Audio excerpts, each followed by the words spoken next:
Uh, Assalamualaikum warahmatullahi wabarakatuh. Salam sejahtera untuk kita semua. Apa kabarnya teman-teman? Semoga di tengah kondisi pandemi yang ternyata sudah bulan September tapi masih belum mereda, kita semua tetap sehat-sehat aja ya. Tetap di rumah aja, ataupun kalau terpaksa harus keluar tetap menjaga kesehatan, mengikuti protokol kesehatan gitu ya. Selamat datang semua ke sesi webinar hari ini yang kita adakan dalam rangka merayakan Hari Badak Sedunia yang jatuh tepat pada hari ini, tanggal 22 September 2020. Webinar kali ini kita akan membawa satu topik, tentunya teman-teman udah bisa menebak pasti dari narasumber-narasumber yang kita undang di webinar kali ini. Kita akan ngomongin tentang badak Jawa. Apa kabar sih badak Jawa di Taman Nasional Ujung Kulon? Kita tentu tahu kalau Indonesia ini adalah rumah bagi dua spesies badak. Ada badak Sumatera dan ada badak Jawa. Dan kita juga pasti udah banyak tahu kalau badak Jawa itu populasinya hanya ada di Ujung Kulon. Nah, kemarin sih saya membaca siaran pers dari Kementerian Lingkungan Hidup dan Kehutanan kalau ada kabar gembira dari Taman Nasional Ujung Kulon mengenai badak Jawa. Nah, untuk sebelum itu perkenalkan, nama saya Nur Arinta. Kawan-kawan bisa panggil saya Tata. Saya mewakili Jawa Rhino Expedition. Saya temannya David. Saya kebetulan mengurus bagian komunikasi. Gitu. Untuk teman-teman yang masih belum mengetahui apa itu Jawa Rhino Expedition, Jawa Rhino Expedition adalah sebuah proyek yang diinisiasi oleh sekumpulan anak muda. David, saya, dan kawan-kawan yang lain. Nanti David mungkin akan mengenalkan. Kami fokus untuk melakukan perjalanan. Saat ini fokusnya kemarin kami melakukan perjalanan ekspedisi ke Taman Nasional Ujung Kulon untuk bertemu dengan badak Jawa untuk mencari tahu, melihat bagaimana kabarnya di sana. Terima kasih sebelumnya kepada Balai Taman Nasional Ujung Kulon tentunya sudah mendukung kami sehingga kami bisa mewujudkan mimpi kami untuk melakukan ekspedisi itu. Perjalanan ini kemudian kami maksudkan untuk bisa memberikan kabar, menyiarkan kabar mengenai badak Jawa, kondisinya seperti apa di Taman Nasional Ujung Kulon kepada teman-teman semua yang mungkin kayak anak-anak zaman sekarang yang masih muda-muda gitu, bisa jadi ada yang nggak tahu badak Jawa itu apa, badak Jawa itu gimana gitu. Jadi kami ingin gerakan ini bisa menggaungkan pesan konservasi yang lebih luas lagi mengenai pelestarian badak Jawa. Begitu. Untuk membuka sesi webinar kita kali ini, David ingin menunjukkan ada satu video mengenai video perjalanan Jawa Rhino Expedition. Silakan David.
Oke, terima kasih Mas David atas videonya.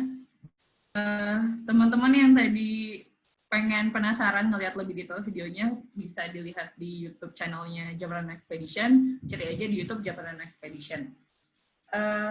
Untuk kelancaran acara, saya selaku moderator yang akan memandu diskusi kita kali ini, saya ingin mengingatkan kepada kawan-kawan semua, bila ada pertanyaan di tengah-tengah diskusi nanti, teman-teman bisa menuliskan pertanyaannya di kolom Q&A. Tapi apabila kawan-kawan semua ingin bertanya langsung kepada narasumber, terutama untuk kawan-kawan media, nanti saat sesi Q&A silahkan menggunakan fitur raise hand dan nanti saya akan menunjuk siapa yang akan bertanya kepada narasumber. Seperti itu. Untuk memulai diskusi kita kali ini, tentunya saya akan memperkenalkan para narasumber kita yang keren-keren semua. Yang pertama ada Pak Anggodo. Pak Anggodo selaku Kepala Balai Taman Nasional Ujung Kulon. Halo Pak. Masih di mute Pak? Ya. Apa kabar Pak? Ya, baik, kabar baik ya. Alhamdulillah. Pak Anggodo ini menjabat sebagai Kabalai Taman Nasional Ujung Kulon dari 2019 ya Pak ya? Ya, 2019. Oke, nanti kita akan ngobrol-ngobrol ya Pak mengenai kabar baik, karena tadi saya udah ngasih sneak peek sedikit kepada teman-teman kalau ada berita baik dari Ujung Kulon mengenai badak Jawa. Mungkin nanti saya akan nanya-nanya tentunya mengenai itu lebih detailnya gitu ya Pak ya. Ya, siap. Narasumber kita yang kedua ada Muhammad Syamsuddin, atau kita biasa memanggilnya Kang Apuy. Apuy Syamsuddin, di situ ada nama di Zoom ID-nya. Halo Kang Apuy, apa kabarnya Kang? Alhamdulillah baik Mbak. Gimana kabarnya? Baik, alhamdulillah. Oh, ini lagi di kantornya Kang ya? Iya betul Mbak. Oke deh. Kang, nanti kita bakal banyak ngobrol mengenai monitoring ya Kang ya, karena teman-teman semua Kang Apuy ini adalah koordinator Rhino Monitoring Unit di Taman Nasional Ujung Kulon. Betul begitu Kang? Betul. Dan kebetulan menjadi analis data juga di Balai Taman Nasional Ujung Kulon. Nah, mantap. Nanti kita akan bisa menggali lebih dalam lagi mengenai bagaimana sih proses monitoring badak Jawa di Taman Nasional Ujung Kulon gitu ya. Dan nanti kayak kita kulik mengenai si baby baru ini ya Kang ya. Gimana proses monitoringnya gitu-gitu. Oke, selanjutnya saya ingin memperkenalkan ada Kang Yayus di sini. Ya. Halo Kang Yayus. Halo juga Mbak. Apa kabarnya Kang Yayus? Wah, ini kayaknya sebelahan nih sama Kang Apuy nih ya posisinya. Alhamdulillah baik Mbak. Alhamdulillah baik. Teman-teman, Kang Yayus ini adalah staf EEH, Pemeliharaan Ekosistem Taman Nasional Ujung Kulon. Betul nggak Kang? Atau saya salah? Koreksi sedikit ya, bisa disebut PEH aja sih sebenarnya PEH. Oh, PEH. Artinya itu pengendali ekosistem hutan. Oke. Kang Yayus merupakan staf PEH Taman Nasional Ujung Kulon atau pengendalian ekosistem hutan di Taman Nasional Ujung Kulon, sekaligus satu-satunya pengidentifikasi badak Jawa. Jadi ketika kita melihat badak Jawa itu satu dengan yang sama aja, ini Kang Yayus ini yang paling paham nih, badak Jawa yang ini sama yang ini bedanya apa. Saya juga nggak ngerti. Kita bisa gali lebih dalam lagi sama Kang Yayus. Kemudian narasumber kita berikutnya ada David dari Jabaran Expedition. Hai Mas David. Halo semuanya, selamat siang. Selamat Hari Badak Dunia. Selamat siang, selamat Hari Badak Sedunia. Mas David ini adalah project leadernya Jabaran Expedition. Kemudian dia adalah bos saya. Bercanda ya guys. Ada bos. Di sini tim semua. David juga adalah fotografer lepas yang fokus ke satwa liar, ke fotografi satwa liar. Jadi bisa dibilang David ini punya banyak pengalaman dan dia sudah pernah bertemu dengan badak Jawa sebelum ekspedisi ini. Dia pun sudah pernah bertemu badak Sumatera. Dia pun sudah sering keluar masuk hutan, yang sering bikin saya ngiri karena saya biasanya hanya ke bagian pusingnya aja guys, nulis cerita. Kita akan cari tahu lebih dalam. David akan bercerita banyak mengenai bagaimana proses ekspedisi kemarin dan mengenai buku fotografi jurnal perjalanan ekspedisi Jamran Expedition yang bertemakan Surviving in Silence gitu. Oke. Tanpa berlama-lama lagi, kita bisa masuk ke sesi pertama. Saya akan mulai diskusi kita dengan Bapak Anggodo. Bapak, kita tentu beberapa dari kita pasti udah banyak yang tahu ya kalau misalnya ada kabar baik yang tadi saya bilang dari Kementerian Lingkungan Hidup dan Kehutanan mengenai kelahiran 2 individu badak Jawa di Taman Nasional Ujung Kulon. Pak, bisa cerita sedikit dong Pak, sedikit aja sebelum Bapak presentasi mengenai kabar baik itu. Silakan Pak. Baik,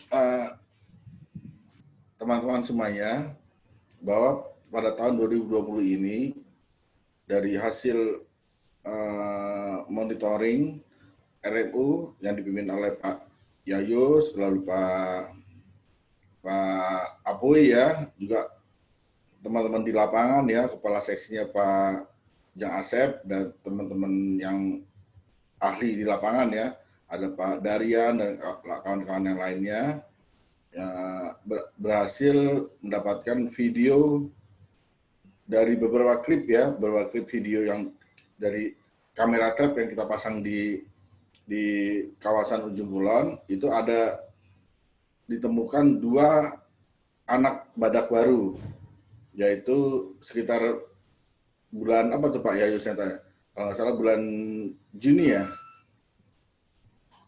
dan Mei Juni Pak. Mei Juni ya, yang satu jantan, yang satu betina, yang kurang lebih berusia menurut Pak Yayus, ini yang ahli Pak Yayus ya, berusia sekitar 1-2 bulan ya.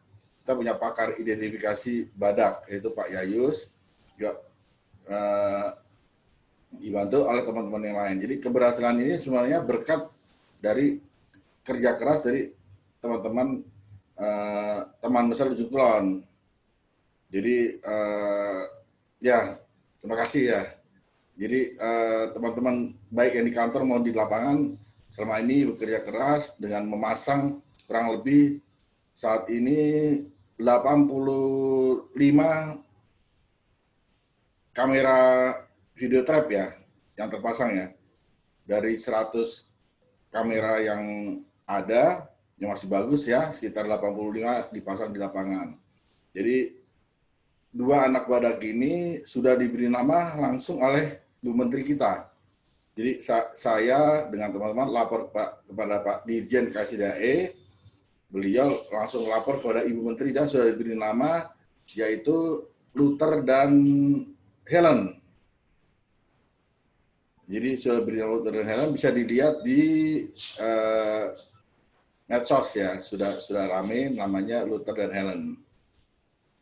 Jadi ini keberhasilan dari tim Rhino Monitoring Unit. Di samping juga keberhasilan dari tim Rhino Protecting Unit, di mana selalu melakukan patroli secara rutin di kawasan Tenukat, khususnya Semenanjung ya. Jadi kerja keras semua pihak ya. Juga dibantu oleh mitra kita, antara lain Yabi dan mitra lainnya. Mungkin demikian ya. Ya, bisa dilanjut. Oke, terima kasih Bapak. Tentu teman-teman di sini pasti jadi penasaran nih Pak, atas adanya keberhasilan ini. Pasti upaya yang dilakukan, langkah-langkah yang dilakukan sama Balai Taman Nasional Ujung Kulon itu banyak banget gitu ya Pak ya. Saya dapat Bapak ada presentasi, mungkin Bapak bisa menjelaskan mengenai hal-hal apa aja yang dilakukan oleh Balai Taman Nasional Ujung Kulon dalam rangka melestarikan badak Jawa. Ya. Oke, sebentar saya share screen-nya Pak ya. Ya.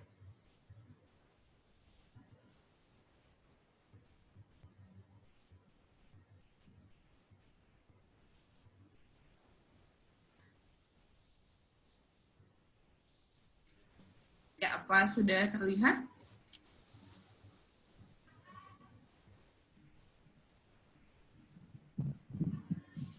Bila sudah terlihat, silakan Pak Anggodo untuk presentasinya, waktu dan tempat dipersilakan. Baik, terima kasih. Jadi kami dari Balai Taman Nasional Ujung Kulon bersama-sama dengan mitra dan masyarakat melakukan pengelolaan badak Jawa di daerah Semenanjung Ujung Kulon. Mungkin lanjut ya. Gambarnya bisa di ya, ini Ujung Kulon dengan bangga sudah ditetapkan oleh UNESCO sebagai situs warisan alam dunia, World Heritage. Karena beberapa fenomena, lalu masuk hutan hujan tropis, ya habitat alami penting lainnya. Jadi penunjukan Ujung Kulon ini bersama-sama dengan beberapa balai taman nasional lainnya di Indonesia. Kalau kita masuk di World Heritage ini adalah di Bahari bersama-sama dengan Komodo. Mungkin lanjut ya. Ini wilayahnya badak hanya berada di daerah Semenanjung Ujung Kulon, tidak di Pulau Panaitan, di Pulau Pecang dan tempat yang lainnya. Jadi badak hanya berkumpul di Semenanjung Ujung Kulon. Lanjut.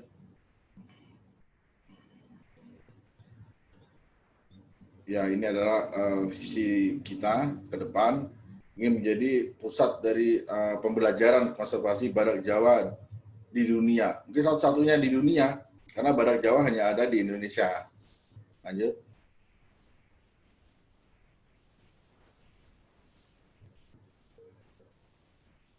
Lanjut ke gambar berikutnya.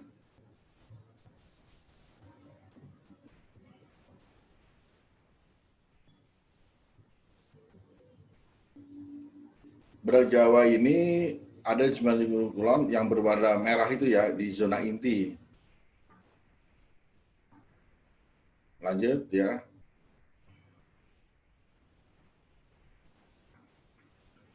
Keanekaragaman hayati di Ujung Kulon cukup banyak, beragam. Tidak hanya badak, juga masih banyak yang lain, terutama ada banteng dan owa Jawa. Ini yang merupakan satwa prioritas di samping yang lainnya ya, flora fauna lainnya. Lanjut.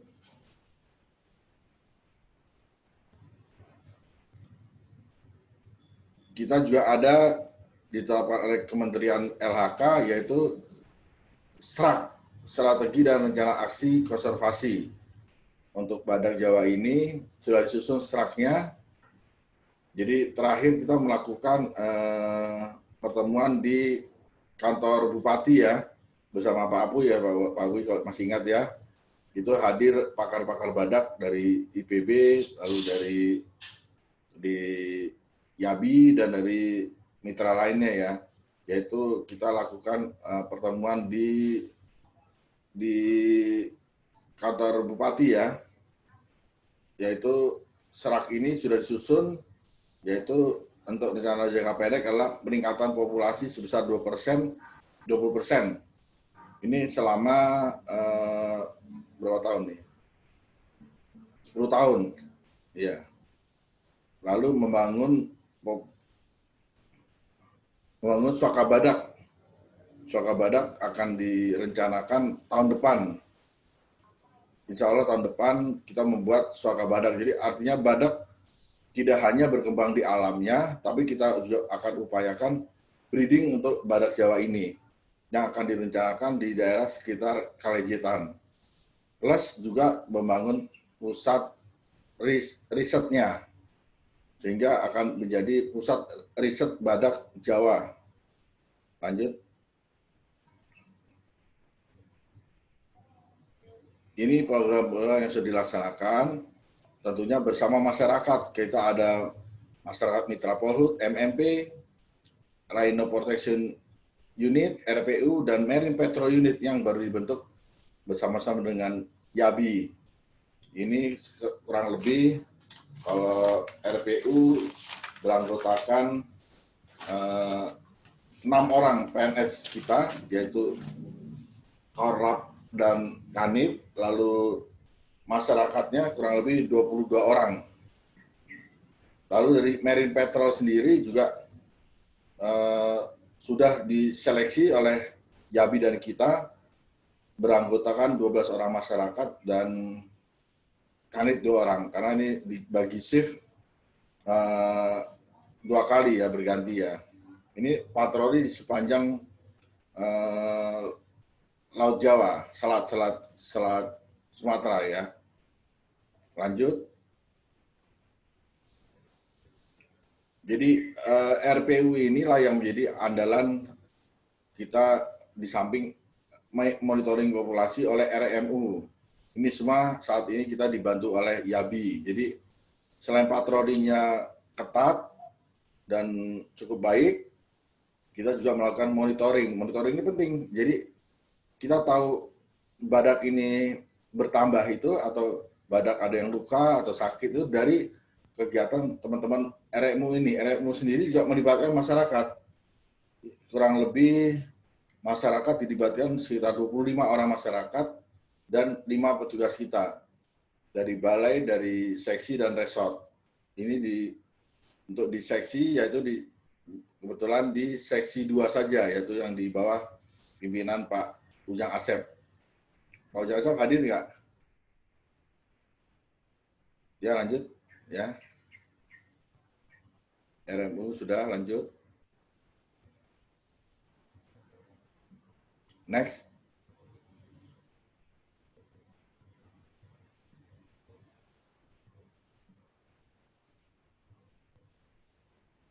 Jadi tadi RMU itu tadi menggunakan kamera trap. Nah, berikutnya kita ada pengkayaan tanaman pakan badak.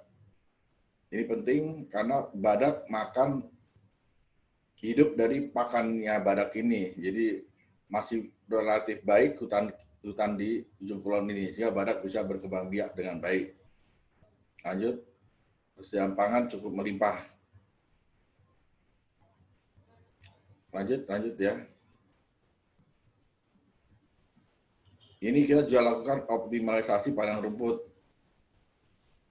Juga pemberdayaan masyarakat, ini penting, pemberdayaan masyarakat sekitar kawasan Taman Nasional, terutama yang sebagai penyangga, desa-desa penyangga Taman Nasional. Karena kita kalau tidak dibantu masyarakat, kita juga kesulitan untuk menjaga badak ini. Karena kawasannya cukup luas, dan yang tahu persis lokasi di situ adalah masyarakat sekitar dan petugas kita. Kita sangat mengupayakan agar masyarakat lebih sejahtera. Di samping jaga badak, masyarakat juga kita sejahterakan untuk ekonominya. Banyak kegiatan budaya masyarakat. Di sini ada cenderamata dan juga kerajinan-kerajinan lainnya. Lanjut.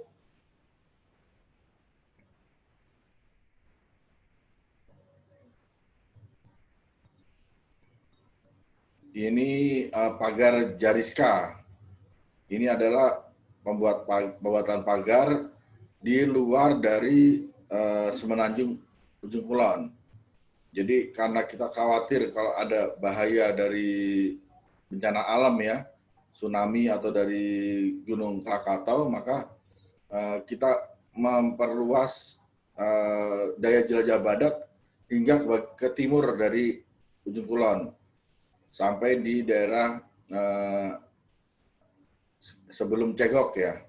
Ini ada sebetulnya untuk perluasan wilayah jelajah badaknya. Sampai saat ini badak-badak jarang yang masuk ke situ. Dulu katanya sudah sering Pak Yayus yang tahu dengan Pak Apu itu, badak-badak mana yang sering masuk ke daerah timur dari melewati Semenanjung ya. Lanjut.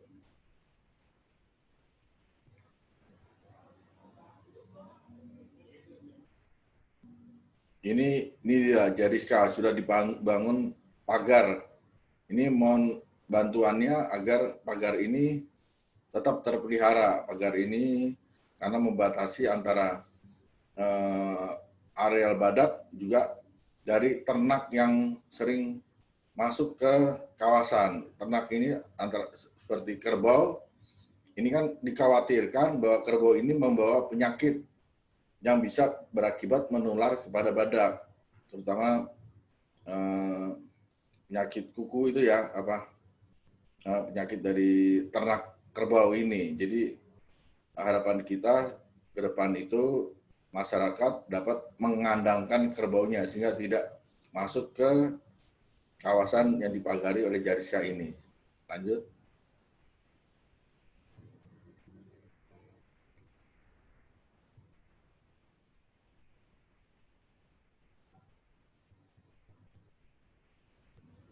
Ini sekitar Cilintang ya, ada basecampnya Jariska. Lanjut.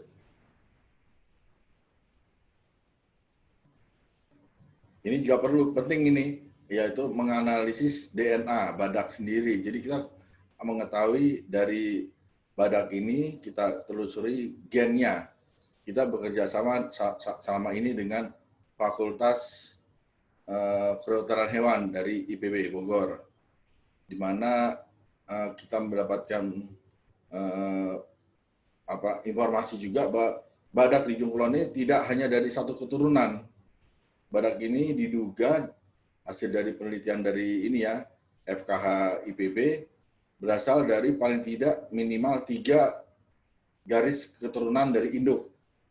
Sehingga badak ini kalau dari satu keturunan kan bisa mengakibatkan inbreeding, itu kawin antar keluarga ya. Ini diduga ada sekitar minimal 3-4 DNA yang berbeda. Mudah-mudahan nanti kerjasama dengan IPB ini bisa menghasilkan temuan yang lainnya. Mudah-mudahan bisa lebih dari 3 atau 4 DNA yang kita ketemukan, sehingga kita tidak khawatir bahwa badak ini akan nikah satu keturunan ya. Kalau bisa lebih dari 3 atau 4 keturunan yang dari induk yang berbeda, sehingga lebih aman ke depannya. Karena kalau ada satu keturunan itu bisa menimbulkan cacat genetik, terutama dari fisik badaknya sendiri. Kalau satu keturunan, contohnya ada badak yang telingannya bengkok atau yang culanya miring, itu karena satu keturunan. Jadi itu yang kita harapkan, analisis DNA ini terus kita lanjutkan kerjasamanya dengan perguruan tinggi. Lanjut.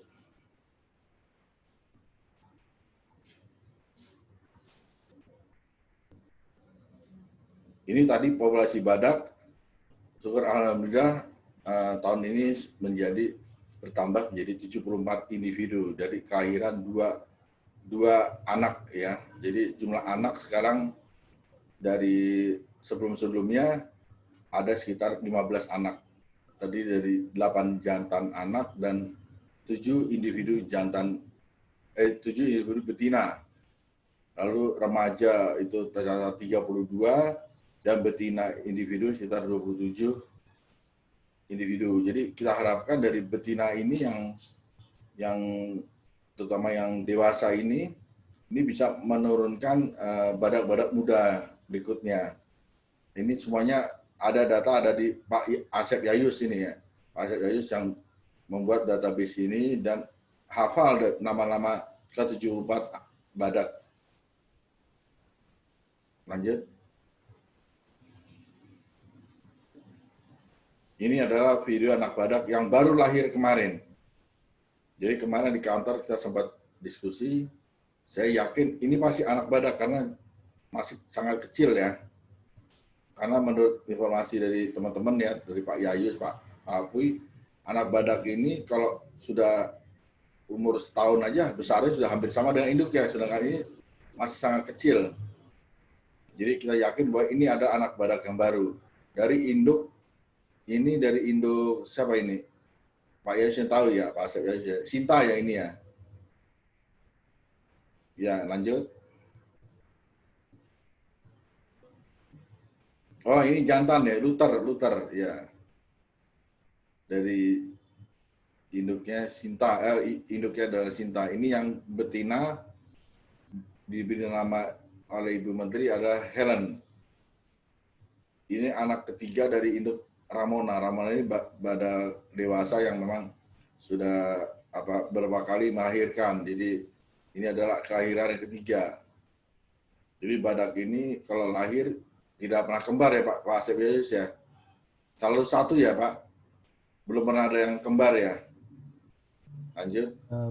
Belum Pak. Jadi Ya. terekam sampai saat ini setiap satu kali melahirkan satu anak Pak. Ya, dan sulit sekali ya melahirkan badak ini. Lanjut. Mungkin sampai sini aja video ini ya. Jadi nanti selanjutnya nanti bisa dijelaskan oleh pakar identifikasi badak Pak Asep Yayus dan juga pakar operasional di lapangan Pak Muhammad Syafruddin Apuy ya. Mungkin dari saya cukup sekian. Wassalamualaikum warahmatullahi wabarakatuh. Waalaikumsalam warahmatullahi wabarakatuh. Terima kasih Pak Anggodo. Ya. Pak, sebelum kita beralih ke sesinya Kang Apuy, saya ada pertanyaan nih Pak. Tadi kan udah ada banyak banget upaya dan langkah-langkah yang dilakukan sama Balai Taman Nasional Ujung Kulon untuk menyelamatkan badak Jawa. Nah, kira-kira tantangannya apa aja sih Pak? Karena pasti tantangannya juga banyak banget kan ya. Bisa cerita nggak Pak, tantangannya kira-kira apa aja yang dihadapi sama Taman Nasional Ujung Kulon? Baik, kalau bicara tantangan, kalau kita bisa kerjakan bersama, tantangan ini bisa menjadi bukan merupakan halangan ya kan, bukan ini bisa tantangan ini menjadi kita harapkan menjadi harapan kita ke depan. Kalau saat ini tantangan terutamanya ya kita lebih kepada pengamanan, karena emang habitatnya hanya di situ. Jadi pengamanan ini yang kita utamakan. Di samping upaya-upaya lainnya ya. Ya. Oke, Karena kalau ya, masih ada lagi Pak, silakan Pak, lanjut lagi Pak. Ya, soalnya kalau ada kematian satu anak badak saja yang ribut adalah dunia. Seluruh dunia itu pasti memprotes kita. Jadi kita harus benar-benar menjaga dengan patroli yang lebih bagus terutama dengan bantuan Pemda dan masyarakat ya. Mungkin itu. Oke, terima kasih Pak. Ya. Jadi kalau ada kematian badak Jawa, itu yang kehilangan tuh bukan cuma Ujung Kulon, bukan cuma Indonesia, tapi seluruh dunia. Karena Kulon itu satu-satunya kantong populasi badak Jawa ya Pak ya? Ya, betul. Jangan sampai seperti badak di Sabah, Malaysia. Itu sudah punah, dinyatakan punah sejak tahun lalu ya Pak Apuy ya. Setelah matinya betinanya yang bernama Iman dan jantan yang bernama Tan tahun lalu kalau nggak salah. Jadi punah, tidak ada lagi badak dari Malaysia. Kita jangan sampai terjadi seperti itu ya. Jangan sampai teman-teman kita kehilangan badak Jawa yang sekarang, alhamdulillah sekarang ada 74 individu. Ya, jangan sampai seperti badak Malaysia ya. Iya, jangan sampai seperti badak Malaysia yang kehilangan, yang kita kira kehilangan gitu. Jangan sampai juga kayak badak putih di Afrika ya. Yang tinggal 2 betina ya. Karena jantannya sudah meninggal dari 2018, Maret 2018 yang pertama sudah. Oke, terima kasih Pak Anggodo. Ya, sama-sama ya. Kita berlanjut ke sesi selanjutnya. Kita bisa ngobrol dengan Kang Apuy. Hai Kang, aman-aman di sana Kang? Aman Mbak, aman, alhamdulillah. Alhamdulillah aman. Sekali lagi saya ingatkan Kang Apuy adalah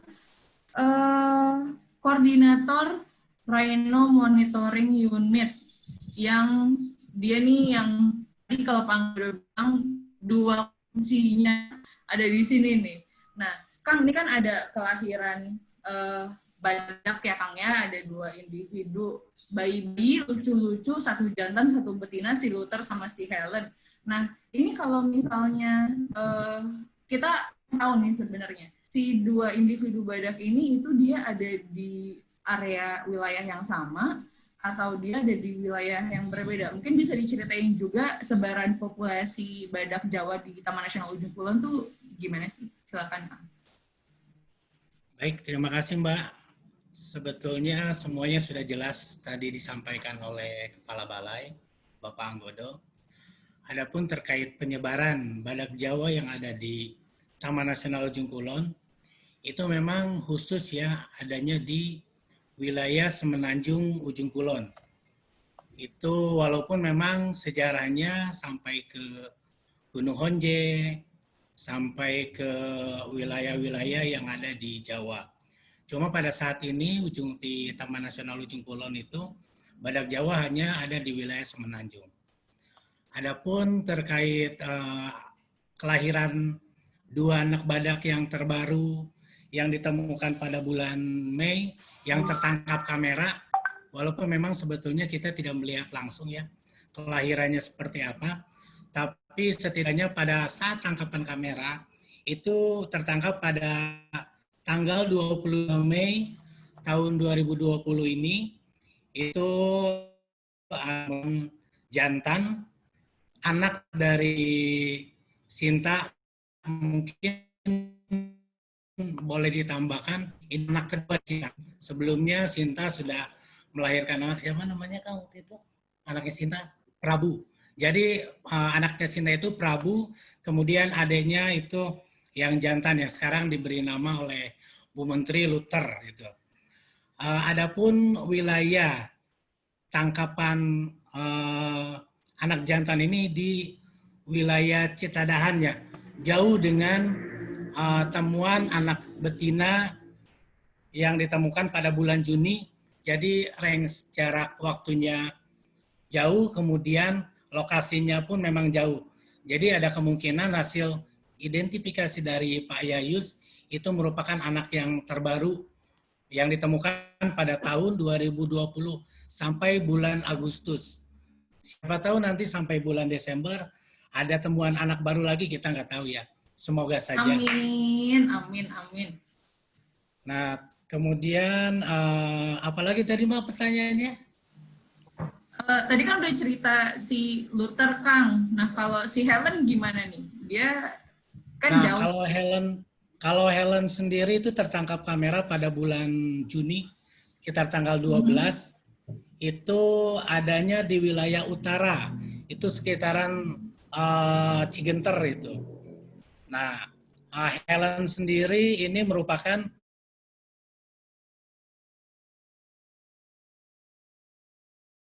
tiga Ramona. Itu hasil identifikasi dari PEH kita, itu Pak Yayus, itu anak ketiga dari Ramona. Nah, ini melihat dari postur tubuh, kemudian memang terlihat berusia sekitar 1 sampai 2 bulan ya.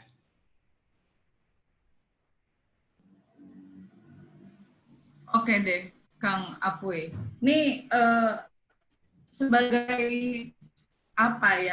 sebagai kepalanya dari tim Rhino Monitoring Unit, ini saya penasaran nih, pasti kan Kang Apwe udah cukup lama ya melakukan monitoring badak gitu. Nah, kira-kira tuh prosesnya tuh gimana sih Kang pas melakukan monitoring badak gitu. Kemudian ini kan dengan adanya 2 kelahiran bayi baru, apakah ada pemantauan khusus yang untuk memantau si 2 individu bayi yang baru ini? Terus mengingat sekarang lagi pandemi ya Kang ya, mungkin saya nggak tahu juga nih, mungkin biasanya patroli bareng-bareng, tapi sekarang mungkin ada protokol khusus. Bisa cerita nggak mengenai proses monitoring badak di Taman Nasional Ujung Kulon? Oke, baik Mbak. Sebetulnya perlu diklarifikasi lagi. Kalau untuk kegiatan Rhino Monitoring Unit tahun 2020 ini, itu semuanya sudah berbasis resort. Jadi pengelolaannya dilakukan oleh Seksi Wilayah 2, yaitu Bapak Ujang Acep, dengan operasional dibantu oleh Yayasan Badak Indonesia atau YABI. Kita memang memasang rencana di awal tahun 2020 itu sekitar 93 kamera video atau video trap.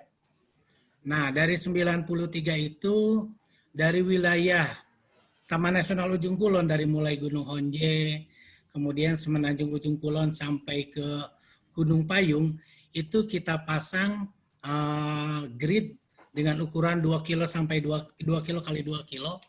Nah, dari ukuran grid 2 kilo kali 2 kilo itu kita pasang satu kamera.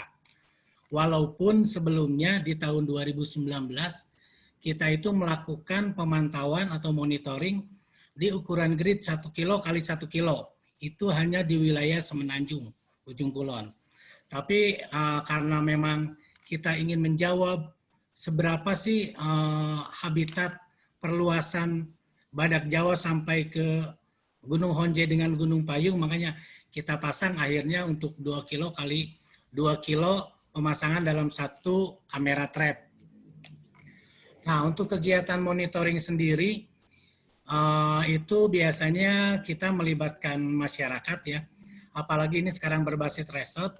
Jadi kepala unitnya itu dari setiap resort di wilayah seksi 2. Itu kita mempunyai 5 resort. Itu ada resort Karangranjang, kemudian ada resort Cigenter, resort Cidaun, resort Cibunar, dengan resort Legon Pakis. Nah, jadi karena by resort, akhirnya masyarakat pun selain melibatkan masyarakat lokal di sana, kita melibatkan PHL yang ada di Taman Nasional Ujung Kulon, yaitu pegawai harian lepas. Adapun tambahan dengan masyarakat mitra Polhut pun kita libatkan dalam kegiatan Rhino Monitoring Unit ini. Nah, kemudian untuk kegiatannya sendiri, itu pelaksanaan kegiatan biasanya di lapangan sampai 10 hari untuk pemasangan kamera. Itu karena lokasinya untuk wilayah unit satu ke unit yang lain luas, jadi teman-teman memasang kamera itu memang di wilayah yang memang sering badak lewat, atau di tempat pakan dia, di kubangan dia.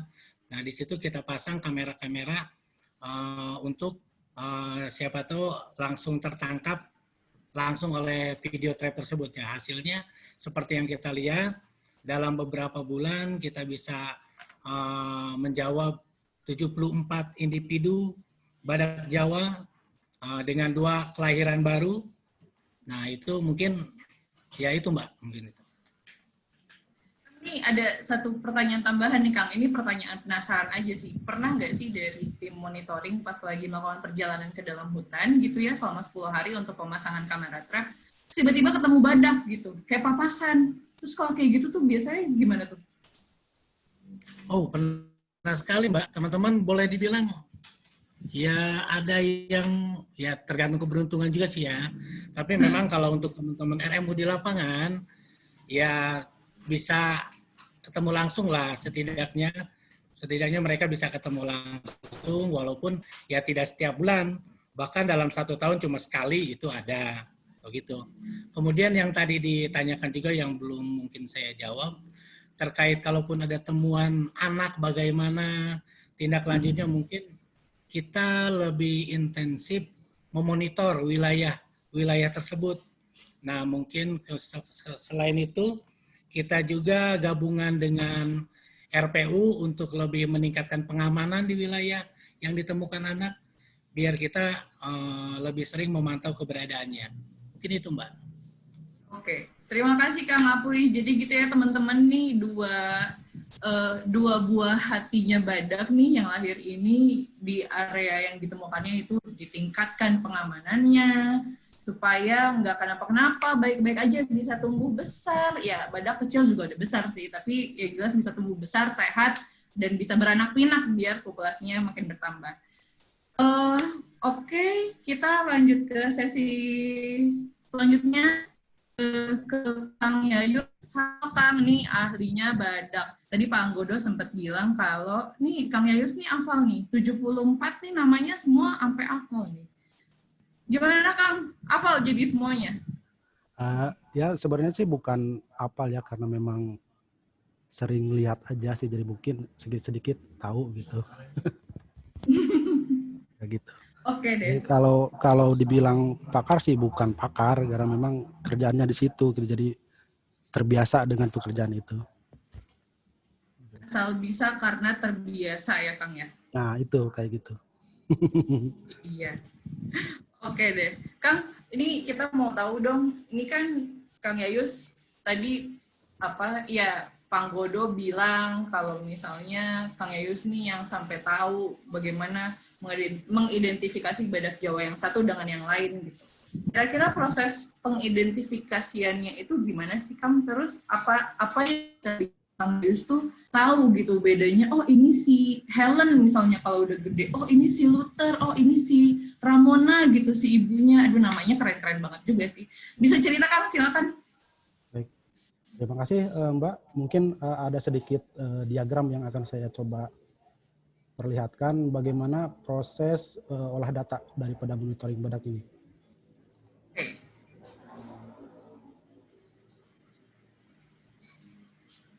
Silakan di-share screen-nya. Ya.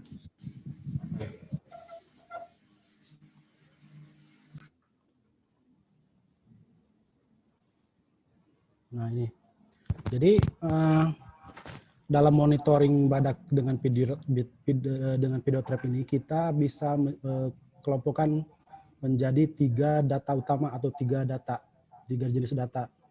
Yang pertama di sini ada klip. Klip ini merupakan informasi dari rekaman video trap sendiri. Kemudian datasheet.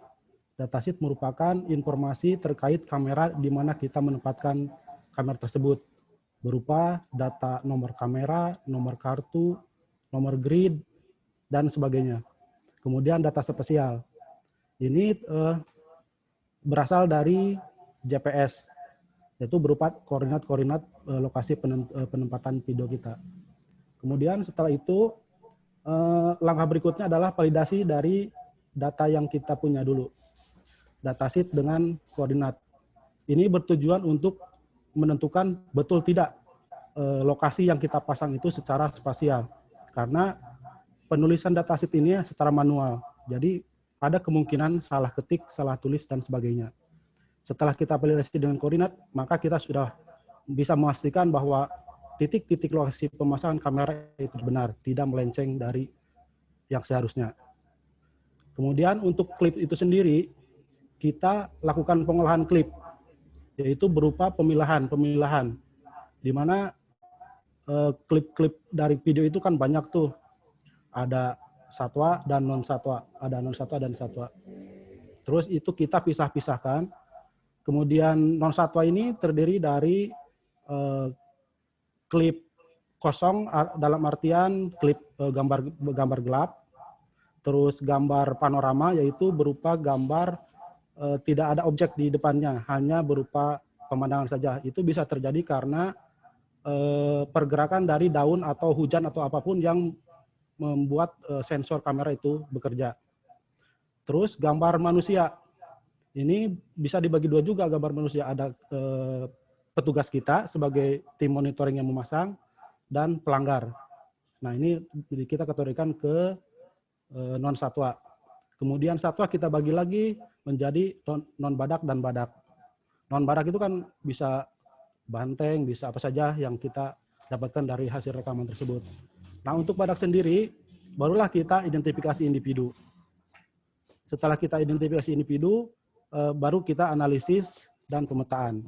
Kenapa ini analisis dan pemetaan? Karena kita pengen tahu sebaran badak itu ada di mana, terus tahun ini ada di mana, bulan ini ada di mana, gitu. Nah, untuk identifikasi sendiri kita menggunakan metode album. Jadi di mana metode album itu seolah-olah kita menampalkan tiap gambar dari masing-masing gambar badak. Dari tahun pertama kita punya gambar badak sampai tahun terakhir kita terus tampalkan apakah ini sama atau tidak, maka itu nanti akan keluar individu badak. Nah untuk tool yang kita gunakan atau yang membantu kita dalam pengolahan data itu ada aplikasi Renamer. Ini berfungsi untuk merubah nama file dari klip itu sendiri menjadi nama file yang sudah kita sesuaikan dengan kebutuhan pengolahan data. Kemudian ada Kern Directory Printer dan PDF Creator ini berfungsi untuk merubah nama file menjadi PDF yang nanti akan kita masukkan ke file Excel. Untuk alur identifikasi sendiri, ini mungkin alurnya seperti ini. Berapa ini?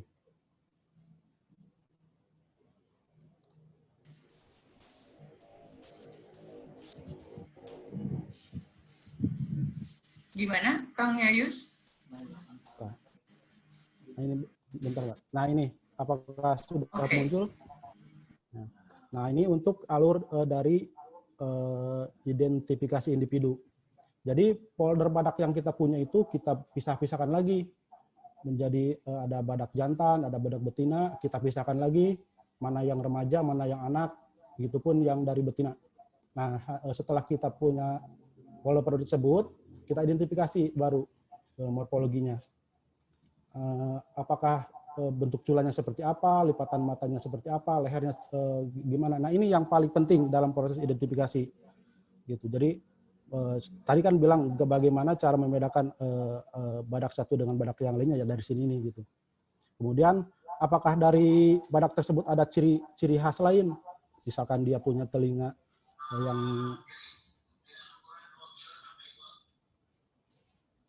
apa ya?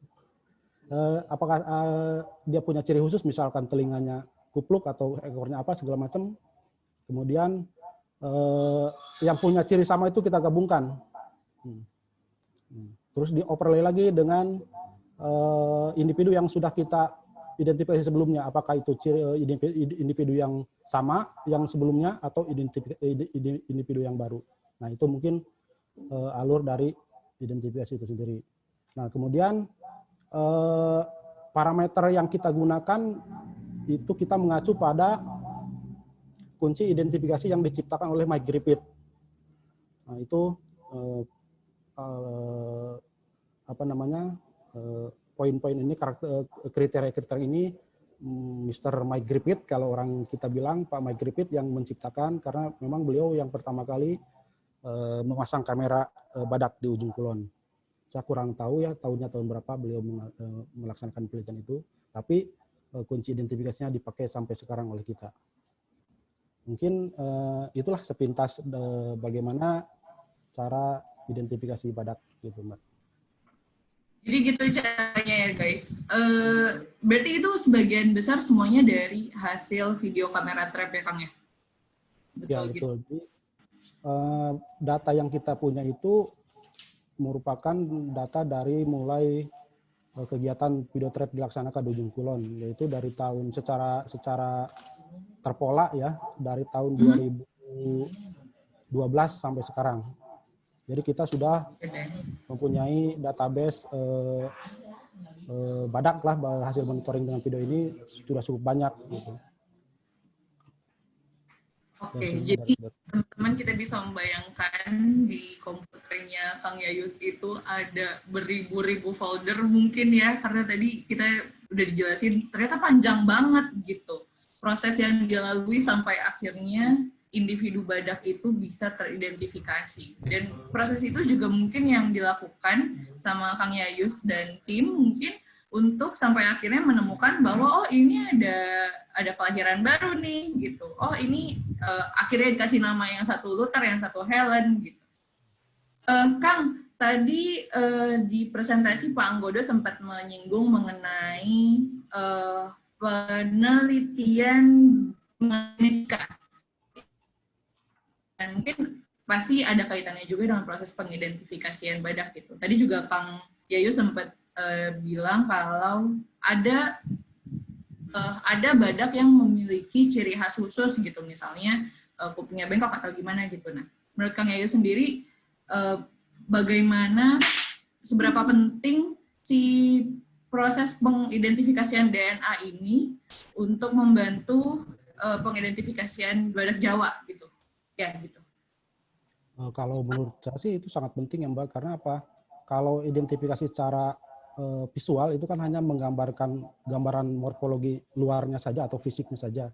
Sementara kita tidak tahu tuh kondisi genetiknya dari badak itu seperti apa yang sekarang gitu. Nah, itu kan misalkan ada badak yang tertangkap atau terekam dia kupingnya tidak normal, itu kan jadi suatu pertanyaan nih buat kita sebenarnya, apakah itu memang genetiknya normal atau memang sudah ada kelainan. Nah, itu sebenarnya kalau kita gabungkan antara penampakan fisik dari identifikasi video dengan didukung dengan identifikasi genetik, kita gabungkan ini, itu akan sangat bagus sekali gitu, karena akan lengkap nanti identitas daripada individu berak itu sendiri. Gitu. Itu sih menurut saya. Oke deh Kang Gayus, terima kasih. Jadi seperti itu kawan-kawan proses pengidentifikasian badak Jawa yang sejauh ini alhamdulillah ada 74 individu. Lagi-lagi ayo kita terus berdoa semoga badak Jawa terus lestari dan terus beranak pinak, populasinya semakin meningkat. Status di IUCN Red List-nya udah nggak lagi critically endangered. Amin, amin ya robbal alamin. Semoga target pemerintah untuk menaikkan 20% populasi bisa tercapai. Amin. Ayo kita amin bareng-bareng ya guys di Hari Badak Sedunia ini. Kita melanjutkan sesi setelah ini. Oh iya, sudah ada beberapa pertanyaan teman-teman yang bertanya. Mohon bersabar karena setelah sesi satu lagi sesi materi dari David, kita akan membuka sesi tanya jawab. Sudah ada 2 penanya. Nanti yang mau bertanya langsung silakan menggunakan fitur raise hand di sesi Q&A nanti. Gitu. Oke, Mas David, ini kita ngomongin Japan Rhino Expedition. Tepat 1 tahun yang lalu kita memulai perjalanan dirimu dan teman-teman tim ekspedisi ke ujung kulon 15 hari toh. Bisa cerita Mas ke kita semua latar belakangnya akhirnya ada proyek ini, tujuannya apa, kenapa memilih untuk foto, kenapa enggak yang lain gitu. Silakan Mas David. Oke. Javan Rhino Expedition merupakan sebuah ekspedisi untuk menyuarakan isu konservasi badak Jawa di Taman Nasional Ujung Kulon. Javan Rhino sendiri terdiri dari beberapa anak-anak muda yang tergabung dari disiplin ilmu masing-masing, dan kita akhirnya membuat karya, yaitu outputnya buku foto dan video dokumenter. Nah, ini adalah sebuah karya untuk mendukung kegiatan konservasi yang dilakukan oleh Balai Taman Nasional Ujung Kulon dan Kementerian Kehutanan untuk penjagaan badak Jawa. Kita jelas harus bersyukur ya dengan keberadaan 2 spesies badak Jawa dari 5 spesies badak Jawa yang ada di dunia. Kita dititipin oleh Tuhan 2 spesies, dan ini mungkin adalah tugas berat kita sebagai orang Indonesia karena harus memastikan kelestariannya. Dan mungkin aku akan share presentasi kali ya, Tak ya. Yes, silakan, please. Oke. Sebentar.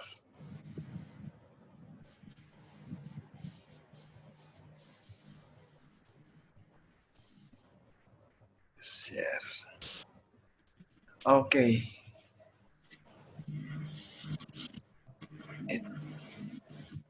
Nah, Japan Rhino Expedition dimulai pada tahun 2019, tepatnya Bentar, Mas, di ini agak pecah-pecah deh kayaknya. Oh. Sudah? Di screenku sih agak pecah-pecah, jadi nggak jelas gitu. Oh, Mungkin gitu. bisa di reshare kali ya, kayak stop dulu terus di share lagi. Oke, stop ya. Stop dulu. Tak share screen lagi ya. Sudah? Halo, Tak? Tata? Ya, bagaimana? Oh, oke. Di teman-teman yang lain, mungkin di para panelis, di aku sih agak kurang ini sih. Nah, dari panelis lain, pecah enggak Dari panelis gambarnya? lain, pecah nggak gambarnya? Mungkin bisa pecah tuh katanya. Kayaknya burem, Kak. Waduh. Coba aku yang share ya. Boleh, Tak. Oke. Sebentar. Oh, pecah ya katanya. Oh, gara-gara internet kali ya. Oh, mungkin bisa jadi. Gambarnya sudah keluar. Oke, untung aja aku kirim ke kamu ya, Tak. Iya. Oke, Oke. langsung aja. Javan Rhino Expedition dimulai pada tahun 2019, tahun lalu, tepatnya juga pada World Rhino Day. Kita bermula dari tahun lalu dan akhirnya kita bisa mengeluarkan output kita di tahun ini. Tapi mungkin kita juga sebenarnya juga kita ada pameran, tapi karena pandemi di Jakarta ini ada PSBB sehingga sayang sekali kita memundurkan acaranya. Tapi kita tetap akan lakukan rencananya di akhir tahun. Nah, berikut adalah next, Pak. Nah, sebelum kita memulai kegiatan presentasi saya ingin mengenang kembali teman-teman saya yang pada tahun ini sudah pergi ke Yang Maha Mencinta. Adalah teman-teman dari Javan Rhino Expedition juga, ada almarhum Sugeng Hendratno dan Dr. Marcel. Beliau yang terus mensupport Javan Rhino Expedition untuk menemukan informasi dan menyulut bara semangat kita ya, Tak ya. Terima kasih. Next. Nah, ini adalah anak-anak muda, teman-teman kita tim Javan Rhino Expedition. Di sini ada Saleksa, Hafiz Rida, saya sendiri, dan Nur Rahman sebagai tim yang mengeksekusi di lapangan sebagai kameramen. Dan juga ada Mbak Gita Alvernita, Anjani, dan Tata sebagai tim yang support dari rumah masing-masing karena sedang pandemi juga. Ada Tata yang support di komunikasinya, Mbak Gita yang bagian penelitinya dan penulisnya, dan Anjani di bagian webnya. Seperti itu. Ini adalah kegiatan kita dalam berdiskusi. Dokumentasi kita nggak sering sih sebenarnya sih, cuma kita walaupun memiliki kerjaan masing-masing, kita tetap melakukan tugas kita masing-masing. Next, Pak.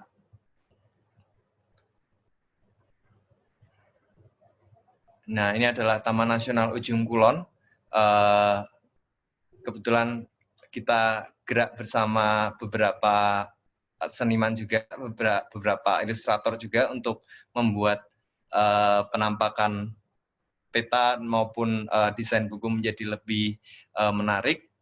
Kita terinspirasi dari banyak orang yang berjuang, orang-orang Indonesia yang berjuang dalam dunia konservasi, dunia lingkungan di Indonesia, dan malang melintangnya mereka, keseruan mereka dalam mengusahakan penjagaan mungkin ingin kita perdengarkan lebih jauh ke telinga masyarakat di seluruh Indonesia. Seperti itu. Next. Ini adalah Semenanjung Taman Nasional Ujung Kulon yang tadi disebut-sebut sama Kang Apuy, Kang Yayu, sama Pak Anggodo juga. Ini adalah semenanjungnya, salah satu medan yang membuat kita cukup kewalahan ya, karena 12 km kita berjalan di pinggir pantai, panas dan tanpa teduhan.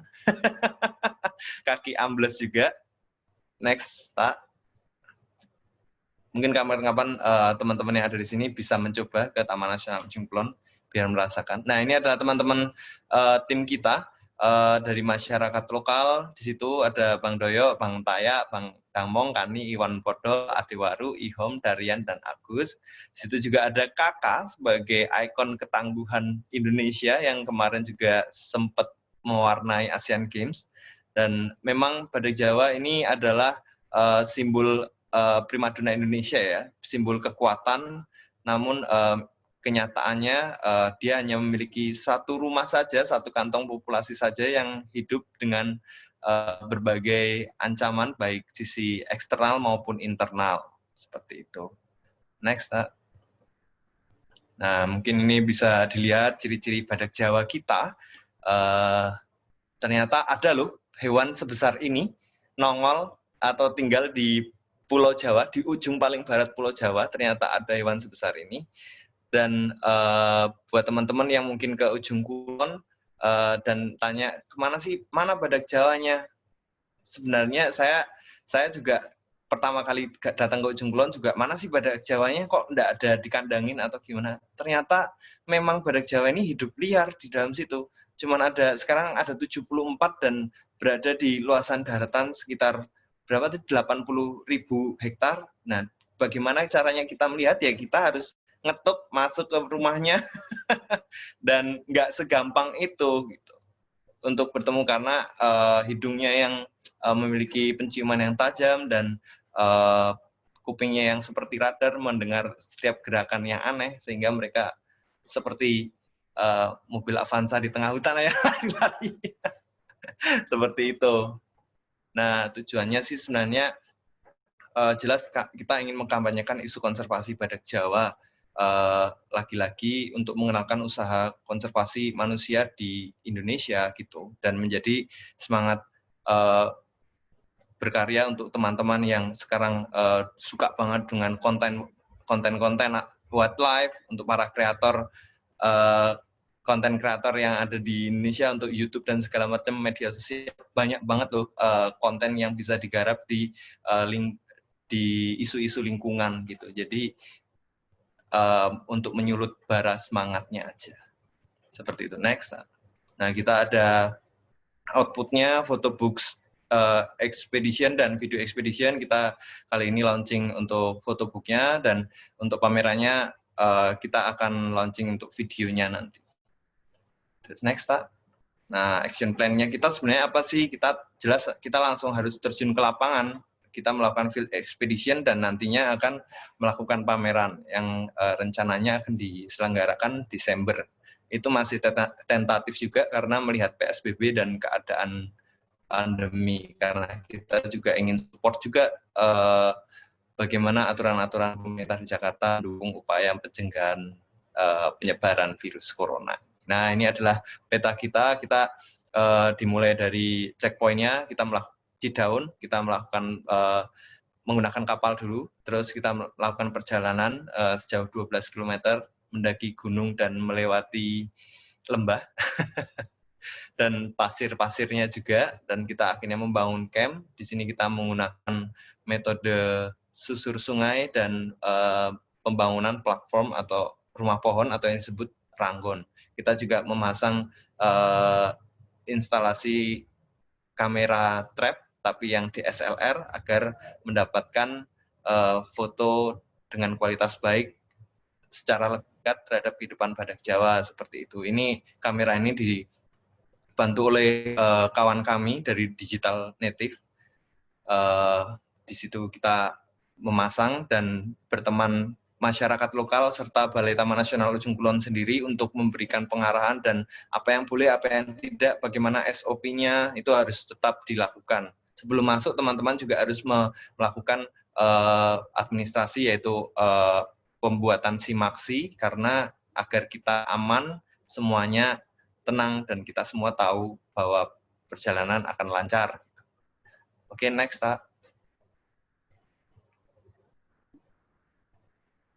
Nah, ini metodenya, ada rumah pohon seperti yang tadi saya sebutkan, susur sungai, ngobrol sama masyarakat. Kebetulan kita juga masuk ke dalam masyarakat, beberapa 15 hari juga ke dalam masyarakat setelah field expedition di hutan. Kita tinggal makan jengkol bareng, ngobrol, dan bagaimana pandangan masyarakat terhadap keberadaan badak Jawa di sana. Juga bertemu dengan para ahli tentu saja. Next, Pak.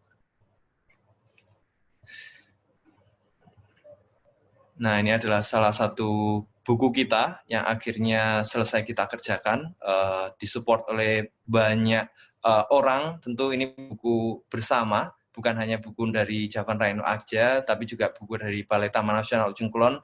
Tanpa dukungannya juga kita nggak akan menyelesaikan ini, tanpa dukungan dari masyarakat dan para ahli yang lain untuk ikhlas dalam memberikan informasi dan memberikan kesempatan untuk kita mengeksplor bagaimana sih keadaan badak Jawa saat ini.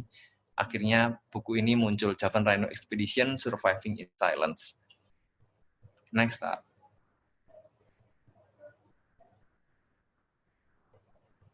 Nah, isinya ada apa aja sih? Kita membaginya dengan beberapa chapter. Yang pertama adalah Find the Legend.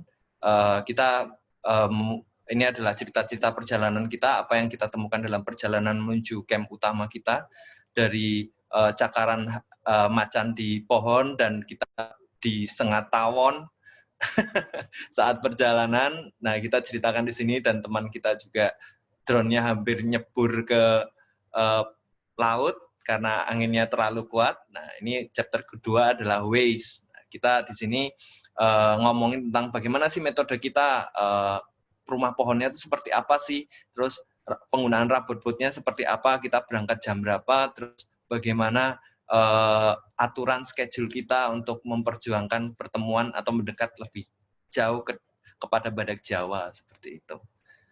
Next, selain menggunakan rubber boat dan rumah pohon, kita pun juga menggunakan kamera trap yang nanti bisa dilihatkan gambarnya. Ini adalah rumah pohon kita. Nah, untuk teman-teman yang ingin motret badak Jawa, jelas ini adalah salah satu metode yang diadaptasi dari para pemburu sebelumnya di Ujung Kulon, yang yaitu melakukan pengamatan dengan rumah pohon, karena untuk meminimalisir gangguan dan karena badak adalah maksudnya hewan yang tidak terbang ya. Jadi kita berada di atas biar badaknya nggak tahu, dan kita meminimalisir bau dan warawiri di daerah lintasan badak Jawa. Jadi ketika kita membuat rumah pohon, kita melakukan pemutaran memutar arahnya dari jalur badak, memutari jalannya biar nggak ketahuan bau kita. Nah, terus ini ada juga rubber boat, kita melakukannya setiap pagi dan sore. Seperti yang saya sebutkan tentang bagaimana pengetahuan masyarakat membimbing kita dalam melakukan ekspedisi, penting banget buat teman-teman yang doyan wildlife atau doyan eksplorasi untuk menemukan satu hal seru dalam sebuah kumpulan masyarakat. Ngobrol sama masyarakatnya itu penting banget, karena mereka seringkali pengetahuan yang mereka tahu tidak ada di Google. Jadi pengetahuan penting-penting itu harus kita gali sendiri dengan cara ngobrol, dengan kopi dan rokok misalnya, atau volley bareng. Nah, itu akhirnya masyarakat berasa dekat dan ngasih tahu bagaimana sih perilaku badak Jawa di Ujung Kulon. Yang saya kaget adalah mereka punya catatan kecil, masyarakat Mitra Polhut yang dirangkul oleh Taman Nasional Ujung Kulon. Mereka punya catatan kecil mengetahui bagaimana kegiatan badak Jawa di Ujung Kulon dan tempatnya di mana dari satuan tahun, bulan, bahkan jam. Seperti itu. Nah, ini adalah time sensitive, kegiatan membosankan kita, bagaimana mental kita digembleng oleh alam sendiri, dari yang tadinya pikirannya positif malah jadi lemes juga, karena menghabiskan memori hanya semangatnya di 5 hari pertama. Setelah itu ya kita benar-benar kayak, aduh, menunggu sesuatu yang nggak datang-datang juga ini. Masih was-was juga untuk bertaruhnya. Nah, seperti ini kita tampilkan di time sensitive, bagaimana teman-teman menanggulangi kebosanan.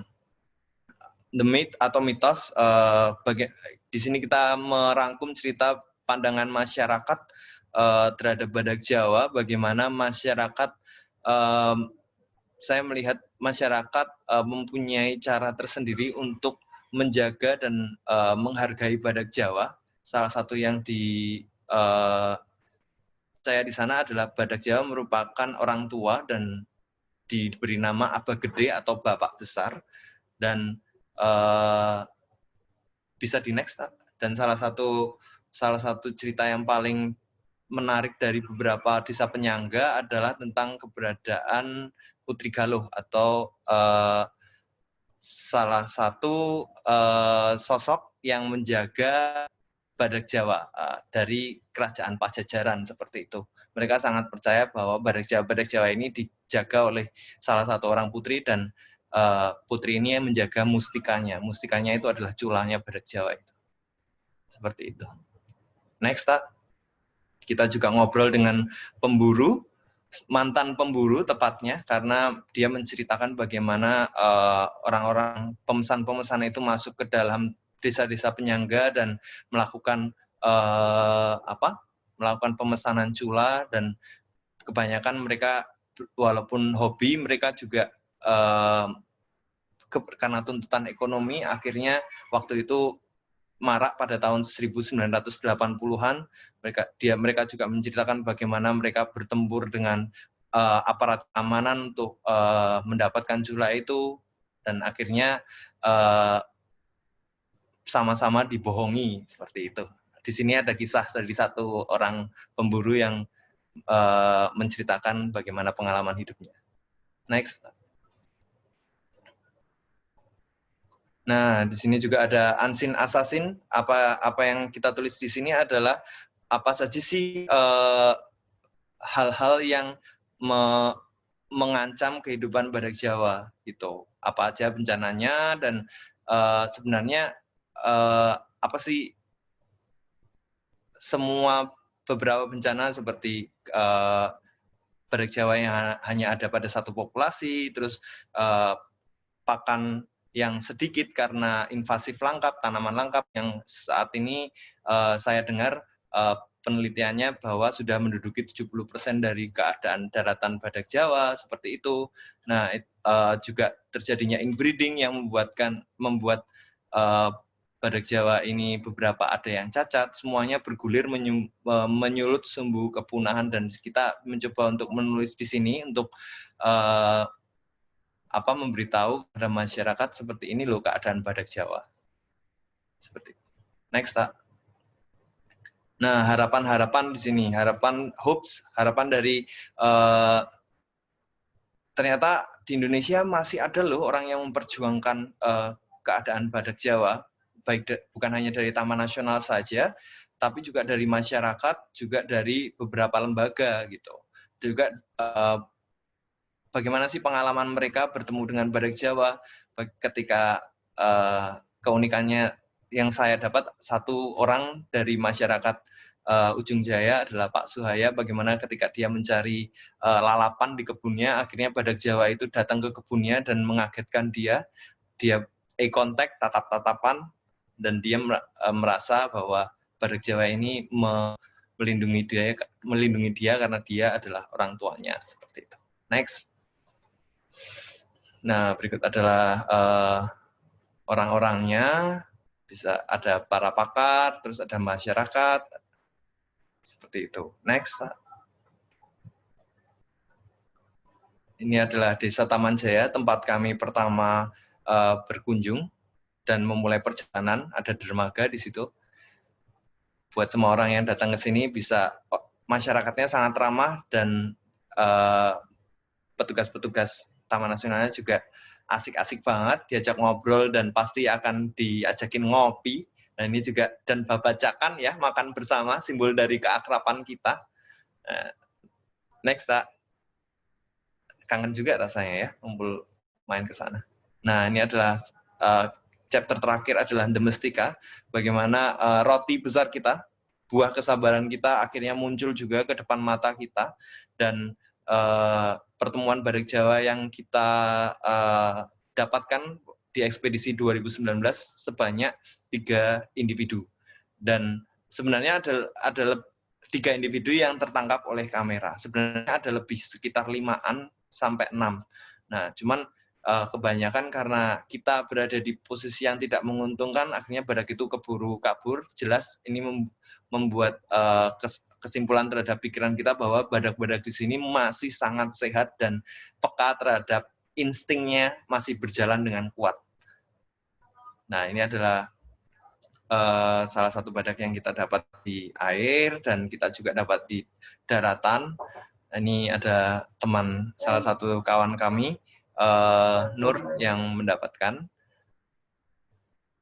saat dia lagi makan.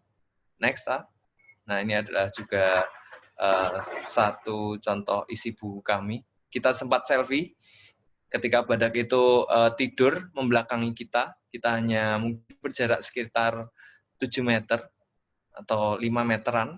Nah, kita sempat selfie. Mungkin ini adalah selfie pertama ya yang dilakukan terhadap badak Jawa.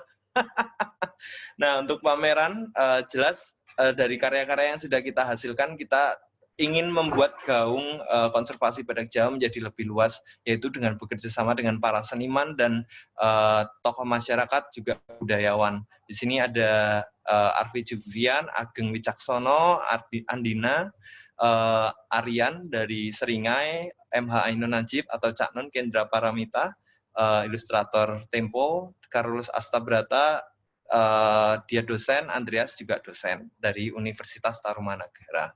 Nah, kita rencananya di sini belum bisa diperlihatkan karyanya. Kalau diperlihatkan di sini semua, nanti pamerannya nggak ada yang datang. Mungkin biar kawan-kawan di sini juga lebih penasaran. Next pameran kita akan melakukan lelang untuk karya-karya yang sudah dihasilkan juga, dan hasilnya juga akan diberikan kepada Balai Taman Nasional Ujung Kulon untuk menyuarakan penjagaan isu konservasi badak Jawa di Ujung Kulon.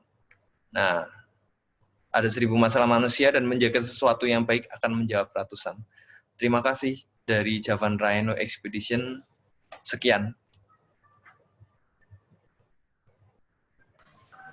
Oke, terima kasih banyak Mas David sudah. Saya stop share dulu. Ya. Terima kasih atas penjelasannya. Jadi, seiring dengan presentasi David yang tadi, secara resmi buku ini, buku Javan Rhino Expedition Surviving in Silence, diluncurkan. Untuk teman-teman yang tertarik, ini bukunya, penampakannya. Untuk teman-teman yang tertarik, ingin memiliki buku ini, silahkan bisa hubungi di Instagramnya Javan Rhino, @_JavanRhino, atau bisa kontak ke saya, atau bisa kontak ke David.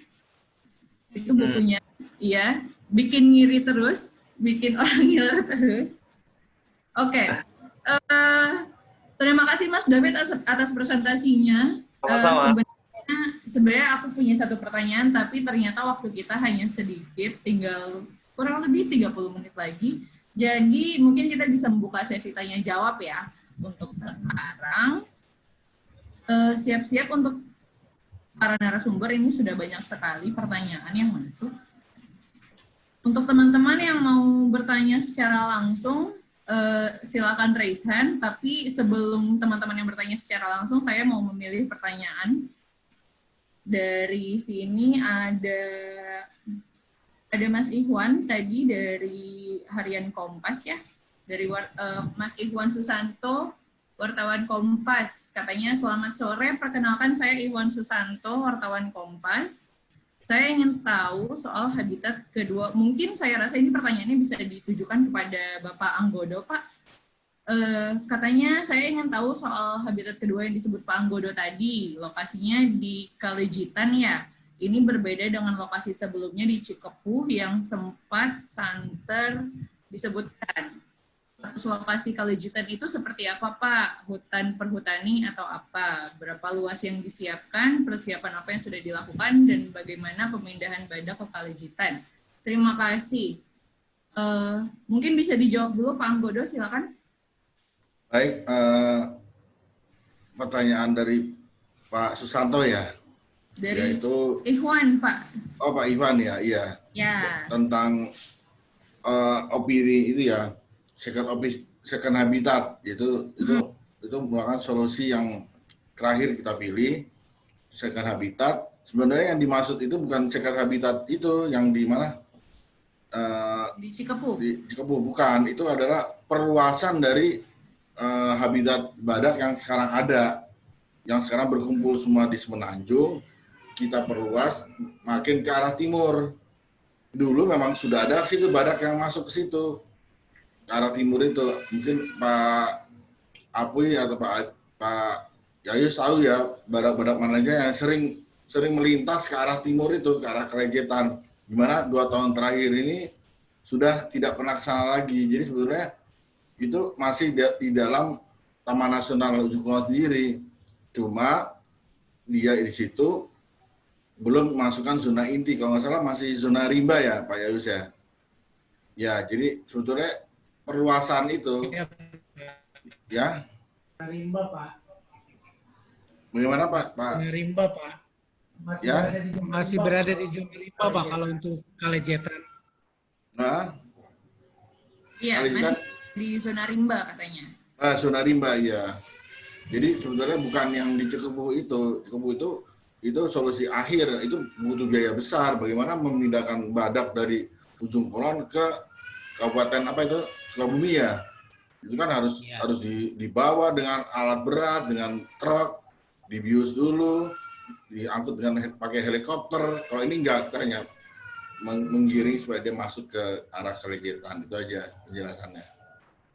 Oke, di sini ada lagi yang mungkin belum terjawab Pak. Proses persiapan yang sudah dilakukan apa saja? Untuk apa itu? Untuk ini, perluasan area sebaran badak Jawa sampai ke Kalejetan, ke arah timur. Jadi untuk yang ke arah sana sudah dilakukan pembersihan lengkap ya oleh teman-teman dari YABI, dari Yadiska, supaya badak itu mau ke arah timur. Sementara ini badak tidak pernah menyeberang ke arah timur, jadi berputar-putar di semenanjung ujung kulon. Jadi keinginan kita ada badak yang masuk ke situ lagi. Jadi sudah 2 tahun terakhir tidak ada yang masuk. Jadi pembersihan lengkap sekaligus untuk tahun depan kita akan buat di situ nanti adalah tempat badak berkubang dan juga sumber air, sehingga nanti di situ badak mau masuk ke sana.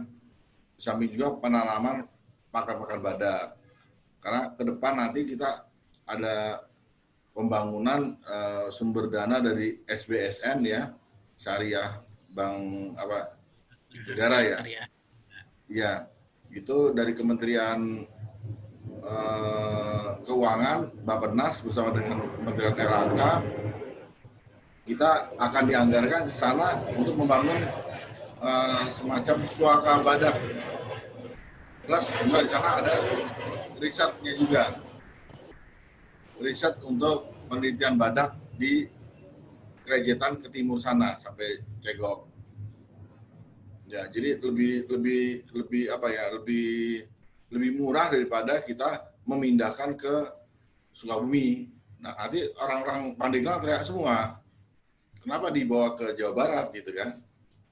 Ya itu. Berarti Itu ya. saya simpulkan dari perkataan Bapak tadi, nanti orang-orang Pandeglang teriak semua. Berarti ownership dari masyarakat di Pandeglang sendiri sebenarnya ke badak Jawa itu udah tinggi banget ya Pak ya. Jadi ya, kayak betul, ya. Mereka cinta banget berarti Ya. karena ada badak Jawa di sana gitu ya. Ya. Oke deh. Terima kasih Bapak atas jawabannya. Ya. Kita berlanjut ke pertanyaan selanjutnya dari Ahmad Supardi. Nah, ini Taman Nasional Ujung Kulon sekarang lumayan padat dengan badak Jawa. Adakah rencana membuat tempat konservasi baru? Mungkin tadi jawabannya kurang lebih sudah terjawab dengan jawaban Pak Anggodo tadi ya Pak ya. Berarti wilayahnya itu diperluas agar digiring ke arah timur gitu ya. Ya, betul. Oke, terima kasih Pak. Kita mungkin bisa ke penanya langsung. Ini sudah ada 2 orang yang raise hand. Pertama saya mau ke Dudi. Dudi.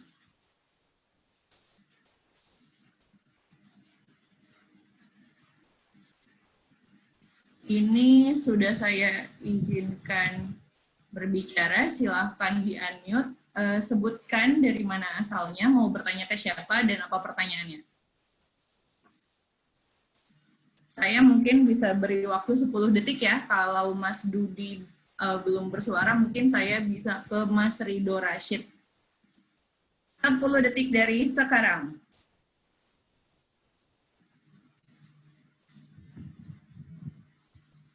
Bagaimana Mas Dudi?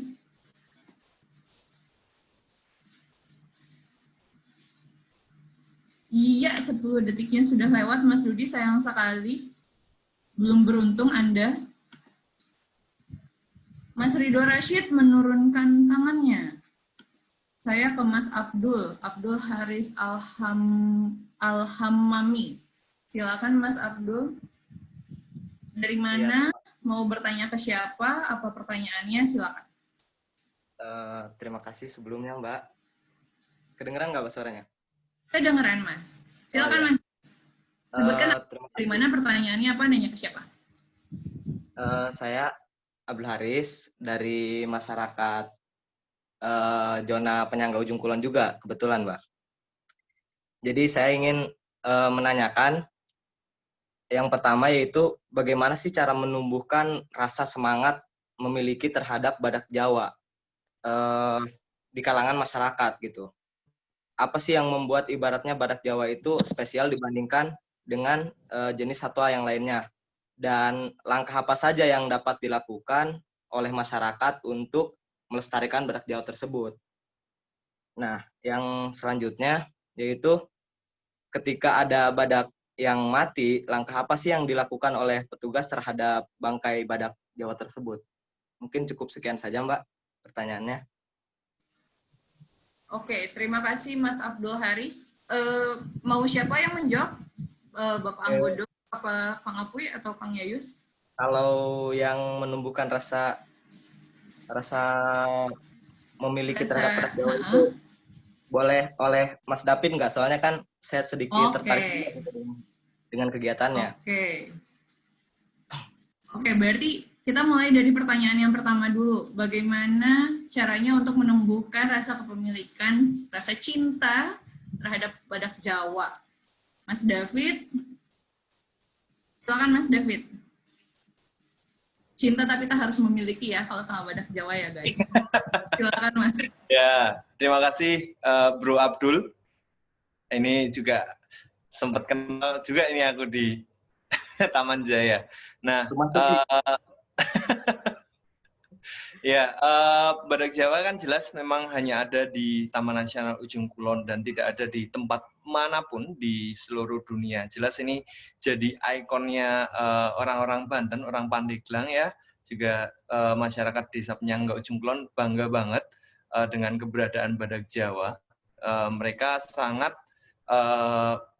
antusias ketika ada orang baru yang pengalaman saya ketika saya bertanya terhadap masyarakat Desa Penyangga dan bagaimana keadaan badak Jawa di sini, mereka menceritakan nggak cukup tuh 2 cangkir kopi nggak cukup.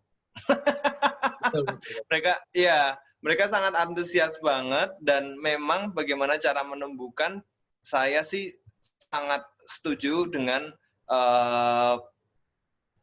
bekerja sama untuk menyiarkan informasi keberadaan badak Jawa dan pentingnya badak Jawa di Taman Nasional Ujung Kulon dengan cara berkolaborasi dengan disiplin ilmu yang lain. Kalau misalnya Bang Abdul bisa berenang gitu, bekerja sama aja dengan disiplin ilmu yang lain, misalnya orang IT dan ngomongin tentang badak Jawa, entah bagaimana caranya, keunikan-keunikan seperti itu yang mungkin dilihat masyarakat luas, dan itu semakin kita mendapatkan atau dekat, jelas masyarakat Desa Penyangga yang hidup berdampingan dengan badak Jawa karena rumahnya sebelah-sebelahan memiliki kebanggaan untuk menyebutkan bahwa badak Jawa itu adalah miliknya. Menurut aku sih bagaimana cara menumbuhkan kecintaan, ya kamu sadari dulu bahwa badak Jawa itu bukan hanya ada di rumah kamu gitu, hanya ada, dia merupakan tetangga kamu, dia merupakan sesuatu hal yang harus dihargai dan dihormati. Oleh karena itu, kamu sebagai manusia pasti punya potensi untuk menyebarluaskan hal-hal baik, dan kamu bermanfaat dan bisa disebut sebagai manusia seutuhnya ketika kamu menyebarkan hal baik. Baik, terima kasih Mas. Oke, terima kasih Mas David.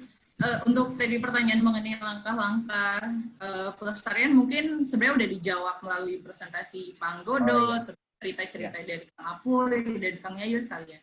Tapi mungkin, nah ini menarik juga nih pertanyaannya. Ketika ditemukan ada individu badak Jawa yang mati, itu kira-kira proses setelahnya itu diapakan gitu setelah proses nekropsi gitu ya? Nah, iya Ini Mbak. kira-kira siapa yang mau menjawab? Bapak atau Kang Apuy atau Kang Yayus? Silakan. Atau ganti-gantian semuanya menjawab?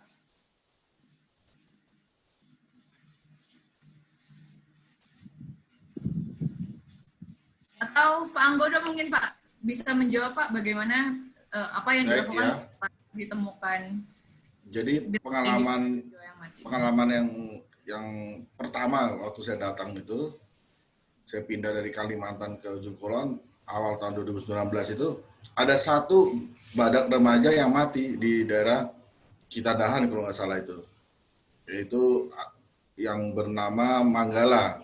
Itu hal yang pertama dilakukan oleh petugas kita, yaitu pengamanan lokasi.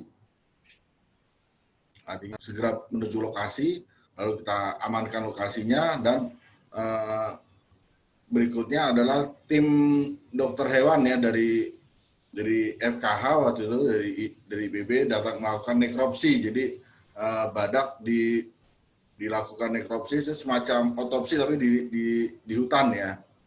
Jadi dilihat semuanya, kenapa penyebabnya badak itu mati, karena alam atau karena lain-lainnya, dan lalu dibawa dikuburkan hari itu, segera dikuburkan karena kan makin berbau badak ini. Jadi setelah itu tetap dijaga selama 1 bulan itu makamnya, kuburannya. Jadi setelah 1 bulan lalu tim turun mengambil tulangnya dan bagian-bagian yang awal kemarin sudah diambil oleh dokter hewan dibawa ke labnya ya di Bogor, termasuk tulangnya dibawa ke lab di Bogor, sehingga bisa diketahui penyebab kematiannya apa. Jadi selain bagian-bagian tubuhnya, juga akhirnya tulangnya pun dibawa ke Bogor. Itu yang langkah-langkah yang diambil oleh tim dokter ya, dokter hewan. Ya mungkin itu ya. Oh iya Pak. Jadi Ya. dibawa oleh dokter hewannya itu setelah menjadi kerangka Pak ya? Sebelumnya yang bagian-bagian seperti hati, jantung kan bisa diambil. Itu Oh dibawa duluan. iya. Ya kan? Yang terakhir nanti tulang pun bisa dibawa ke lab juga di FKH. Baik Pak. Ya. Terima kasih Oke. Pak. Ya. Pak Anggodo, gimana Mas Abdul, sudah terjawab ya? Iya Mbak, terima kasih. Saya telah menambah wawasan. Terima Ya, kasih. terima kasih. Ya. Terima kasih Pak Anggodo. Ya, sama-sama Pak Abdul. Oke, untuk teman-teman yang mau bertanya secara langsung juga masih bisa, tinggal gunakan fitur raise hand-nya. Ini saya memilih ada pertanyaan yang, ini agak cukup panjang nih. Dari Mbak Ines. Mbak Ines dari mana ya ini ya? Katanya gini, mungkin ini bisa ditujukan kepada Bapak Anggodo atau Kang Apuy atau Kang Yayus ya. Untuk mencegah kepunahan tentu salah satu caranya atau mungkin satu-satunya cara adalah berkembang biak.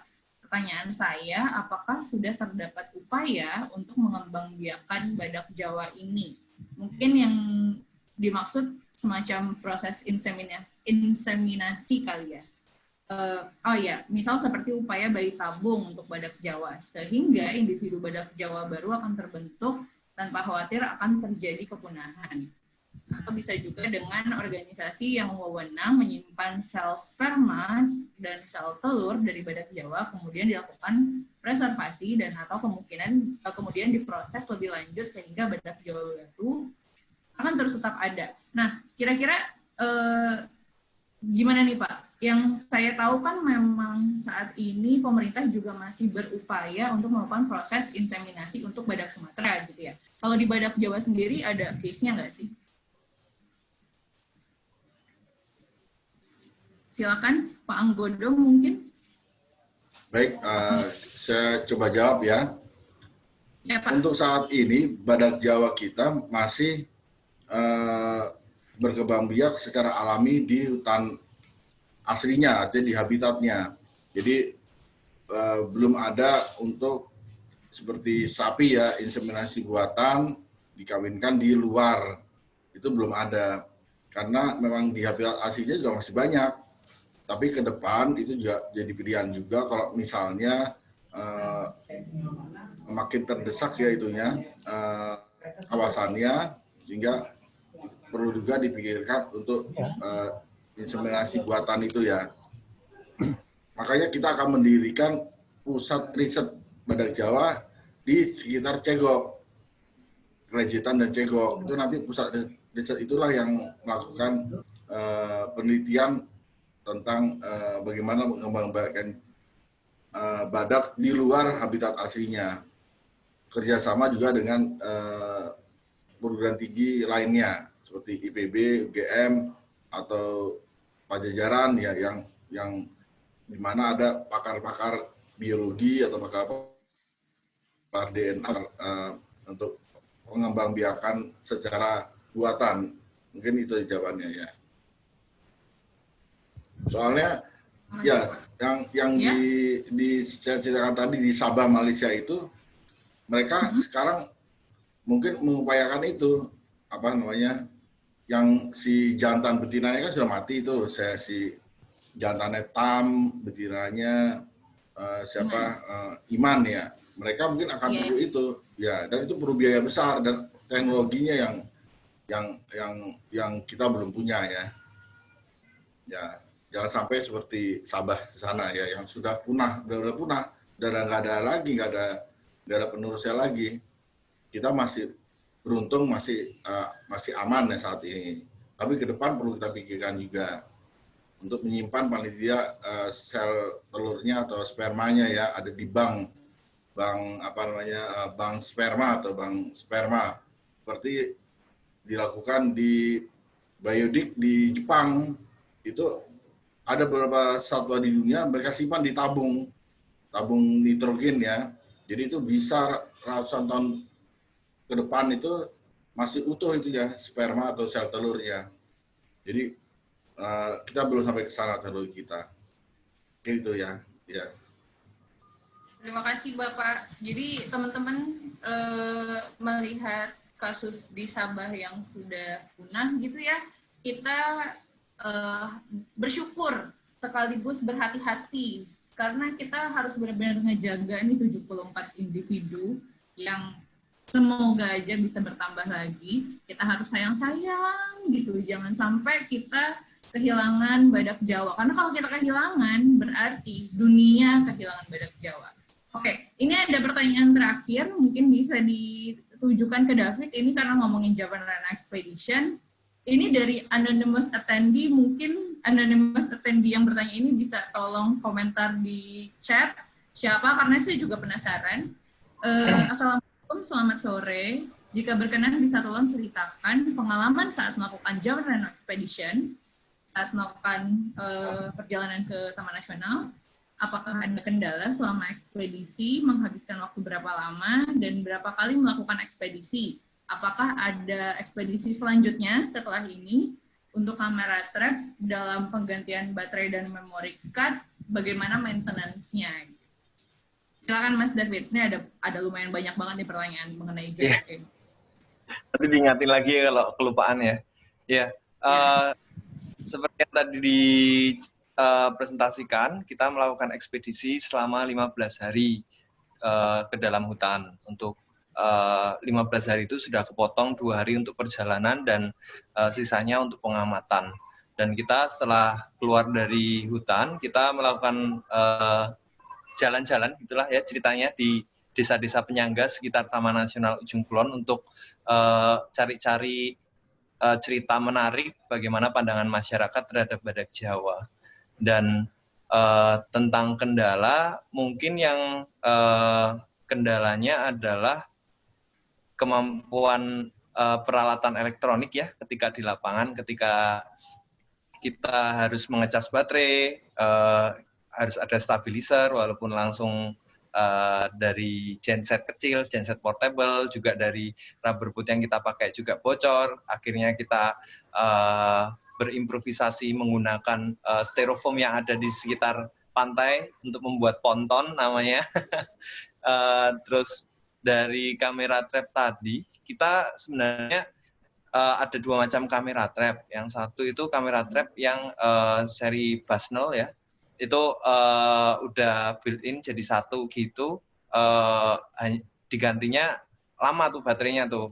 Diisi memori 64 GB juga enggak habis-habis gitu. Bisa ditinggal selama 1 bulan gitu. Tapi yang kamera trap DSLR ini kita menggunakan baterainya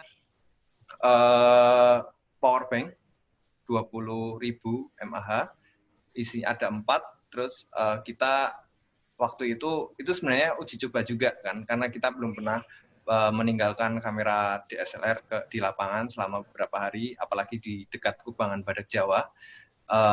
Hanya bertahan waktu itu 7 hari, terus kita ambil baterainya, kita cas di hutan, terus karena kelembapan yang sangat tinggi di Taman Nasional Ujung Kulon, kamera itu rusak gitu. Kita menggunakan sistem waktu itu pakai WiFi. Jadi dari rumah pohon ada dari kameranya memancarkan WiFi, terus nyambung ke handphone, kita capture-nya lewat handphone seperti itu. Dan apalagi ya tadi pertanyaannya, apalagi ya Tak? Udah terjawab semua ya, Mas? Terjawab semua, oke. Ya seperti itu mungkin next untuk kegiatan ekspedisi, jelas dari kami, teman-teman tim ekspedisi, Jawa Rhino Expedition ini masih bersemangat ya untuk melakukan ekspedisi yang lain, entah ke satwa atau spesies lain, ataupun masih berkitar di fokus ke badak.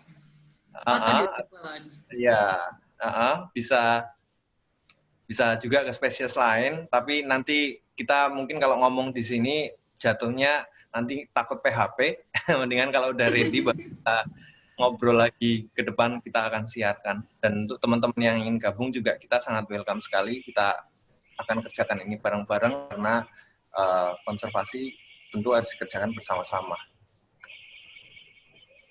Oke. Terima kasih Mas David. Jadi gitu untuk ekspedisi selanjutnya kita masih nggak bisa ngomong di sini karena nggak mau PHP. Tapi kita masih semangat. Teman-teman kalau mau ikutan silahkan. Kita terbuka banget. Ayo kita berkolaborasi bareng-bareng. Untuk gerak demi konservasi itu nggak mesti jadi anak biologi, nggak mesti jadi anak kehutanan, anak kelautan. Tapi dari segala macam disiplin ilmu itu bisa banget kita bareng-bareng gerak untuk konservasi. Masuk juga untuk badak Jawa gitu. Jawaban Mas David sekaligus menutup sesi diskusi kita kali ini. Saya ingin mengundang para narasumber untuk memberikan statement terakhir di sesi webinar kita.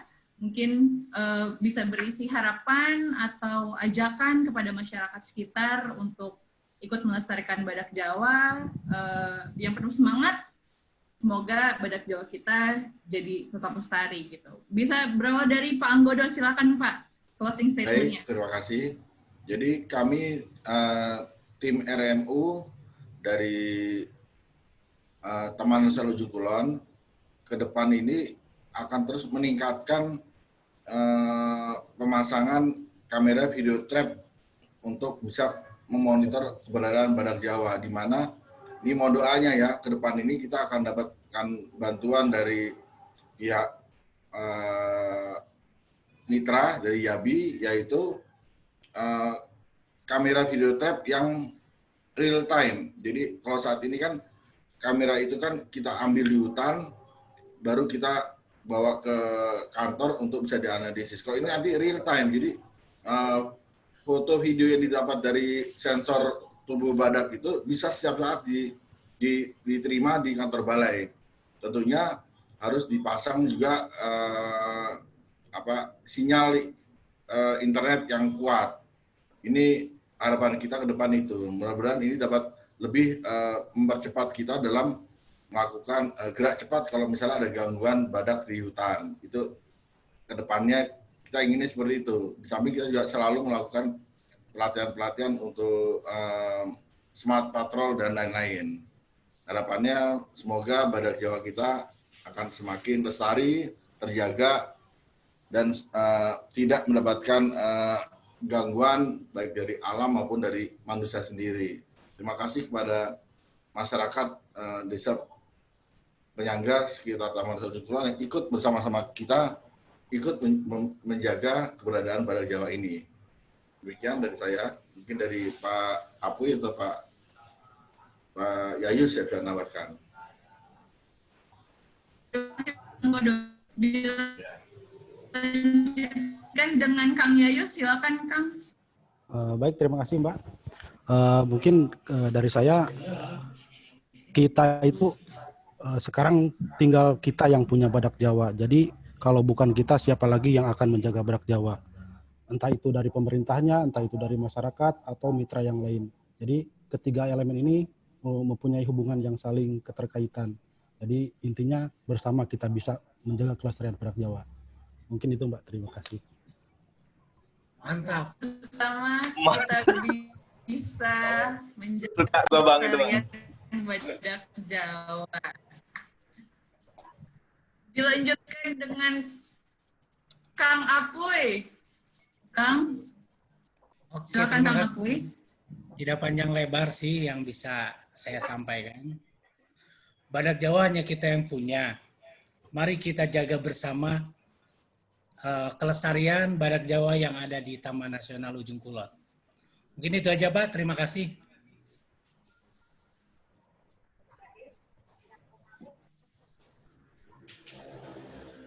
Terima kasih Kang Apuy. Badak Jawa tuh cuma kita yang punya guys. Jadi kita harus bangga, kita harus sayang, kita harus jaga kelestarian badak Jawa di Taman Nasional Ujung Kulon.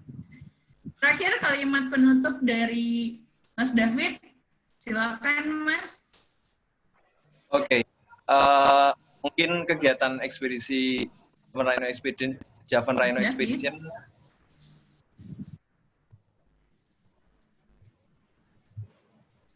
Halo, sudah tak? Mas. Oke. Mungkin kegiatan Javan Rhino Expedition merupakan satu dari sejuta kegiatan konservasi yang sudah dilakukan di Taman Nasional Ujung Kulon untuk badak Jawa, baik untuk badak Jawa maupun untuk masyarakatnya. Cuman terlepas dari kelebihan dan kekurangannya, semoga masyarakat di Indonesia, baik anak muda maupun para pecinta lingkungan, terus bersuara untuk menyuarakan penjagaan lingkungan dan penjagaan kekayaan alam kita berupa hewan-hewan kita yang endemik di Indonesia untuk terus menjadi manusia yang dipertimbangkan dalam segala kebaikan hidup. Terima kasih. Masih banyak cerita yang ingin disampaikan sebenarnya dengan banyak foto yang ingin disajikan, cuman kita akan melakukan di webinar berikutnya agar penasaran itu terus terjaga. Terima kasih. Oke deh. Terima kasih Mas David. Statement closing dari Mas David sekaligus menutup webinar kita kali ini. Terima kasih teman-teman semua. Saya mewakili seluruh panitia, seluruh tim Javan Rhino Expedition. Berterima kasih kepada semua narasumber yang sudah mau meluangkan waktunya untuk berdiskusi dan berbagi wawasan dengan pengetahuan kepada kita semua. Terima kasih kepada semua kawan-kawan yang sudah hadir dan masih bertahan hingga akhir. Terima kasih semuanya. Untuk kawan-kawan rekan-rekan media, press release bisa dihubungi ke saya bila belum mendapatkannya melalui email kawan-kawan. Atau sebenarnya sudah dikirim, tapi untuk memastikan teman-teman bisa bertanya ke saya langsung.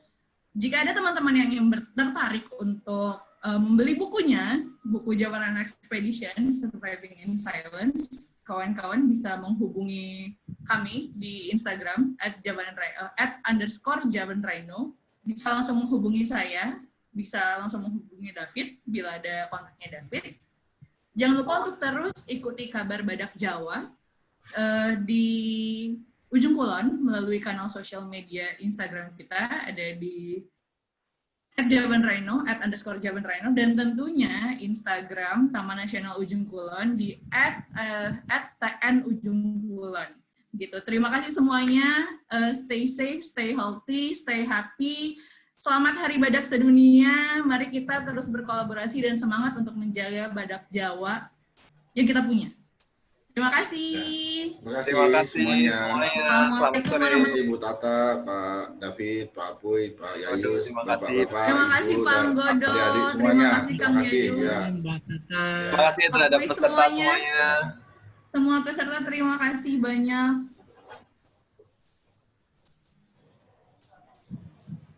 Tiga menit lagi room ini akan kita tutup ya.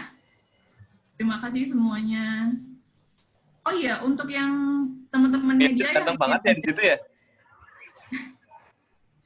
teman-teman media yang ingin ada pertanyaan langsung bisa menghubungi kontak yang tersedia di press release atau bisa bertanya ke saya. Kontak saya sudah ada di undangan yang teman-teman media terima. Terima kasih semuanya. Terima kasih. Saya pamit ya. Ya Bang Iya, Godo, Pak. terima kasih semuanya. Bapak-bapak, Terima Bang kasih Yayus, banyak Bang ya, Pak, adik-adik Apuy. semuanya. Ya, Tata, terima makasih kasih. banyak ya. Ya, ya. Pamit juga, Mas. Yo, hati-hati Terima Bang. kasih Kang Yo. Apuy. Pakai jas hujan. Ya. Hati-hati Kang. Mbak Gita. Mbak Gita. Iya, oi tadi mati. Gimana tadi? Udah selesai yang IVF jawabannya apa? Ini masih ada teman kalau record Zoom. Hah? Ada yang bertanya dari attendee yang minta record Zoom sharing ke teman saya. Oh, boleh. Tadi nge-record kan? Enggak ya, Mas David, aku lupa. Kayak diri Record kok. Oh iya, nanti recordnya bisa di-share, akan di-share linknya ke teman-teman. Pastikan email yang dimasukin ke dalam form registrasi itu valid. Jadi teman-teman bisa mendapatkan bahan presentasi, kemudian press release. Teman-teman bisa mengakses dari situ. Termasuk juga video atau video rekaman webinar. Baby. Hey, anaknya Mbak Gita ya?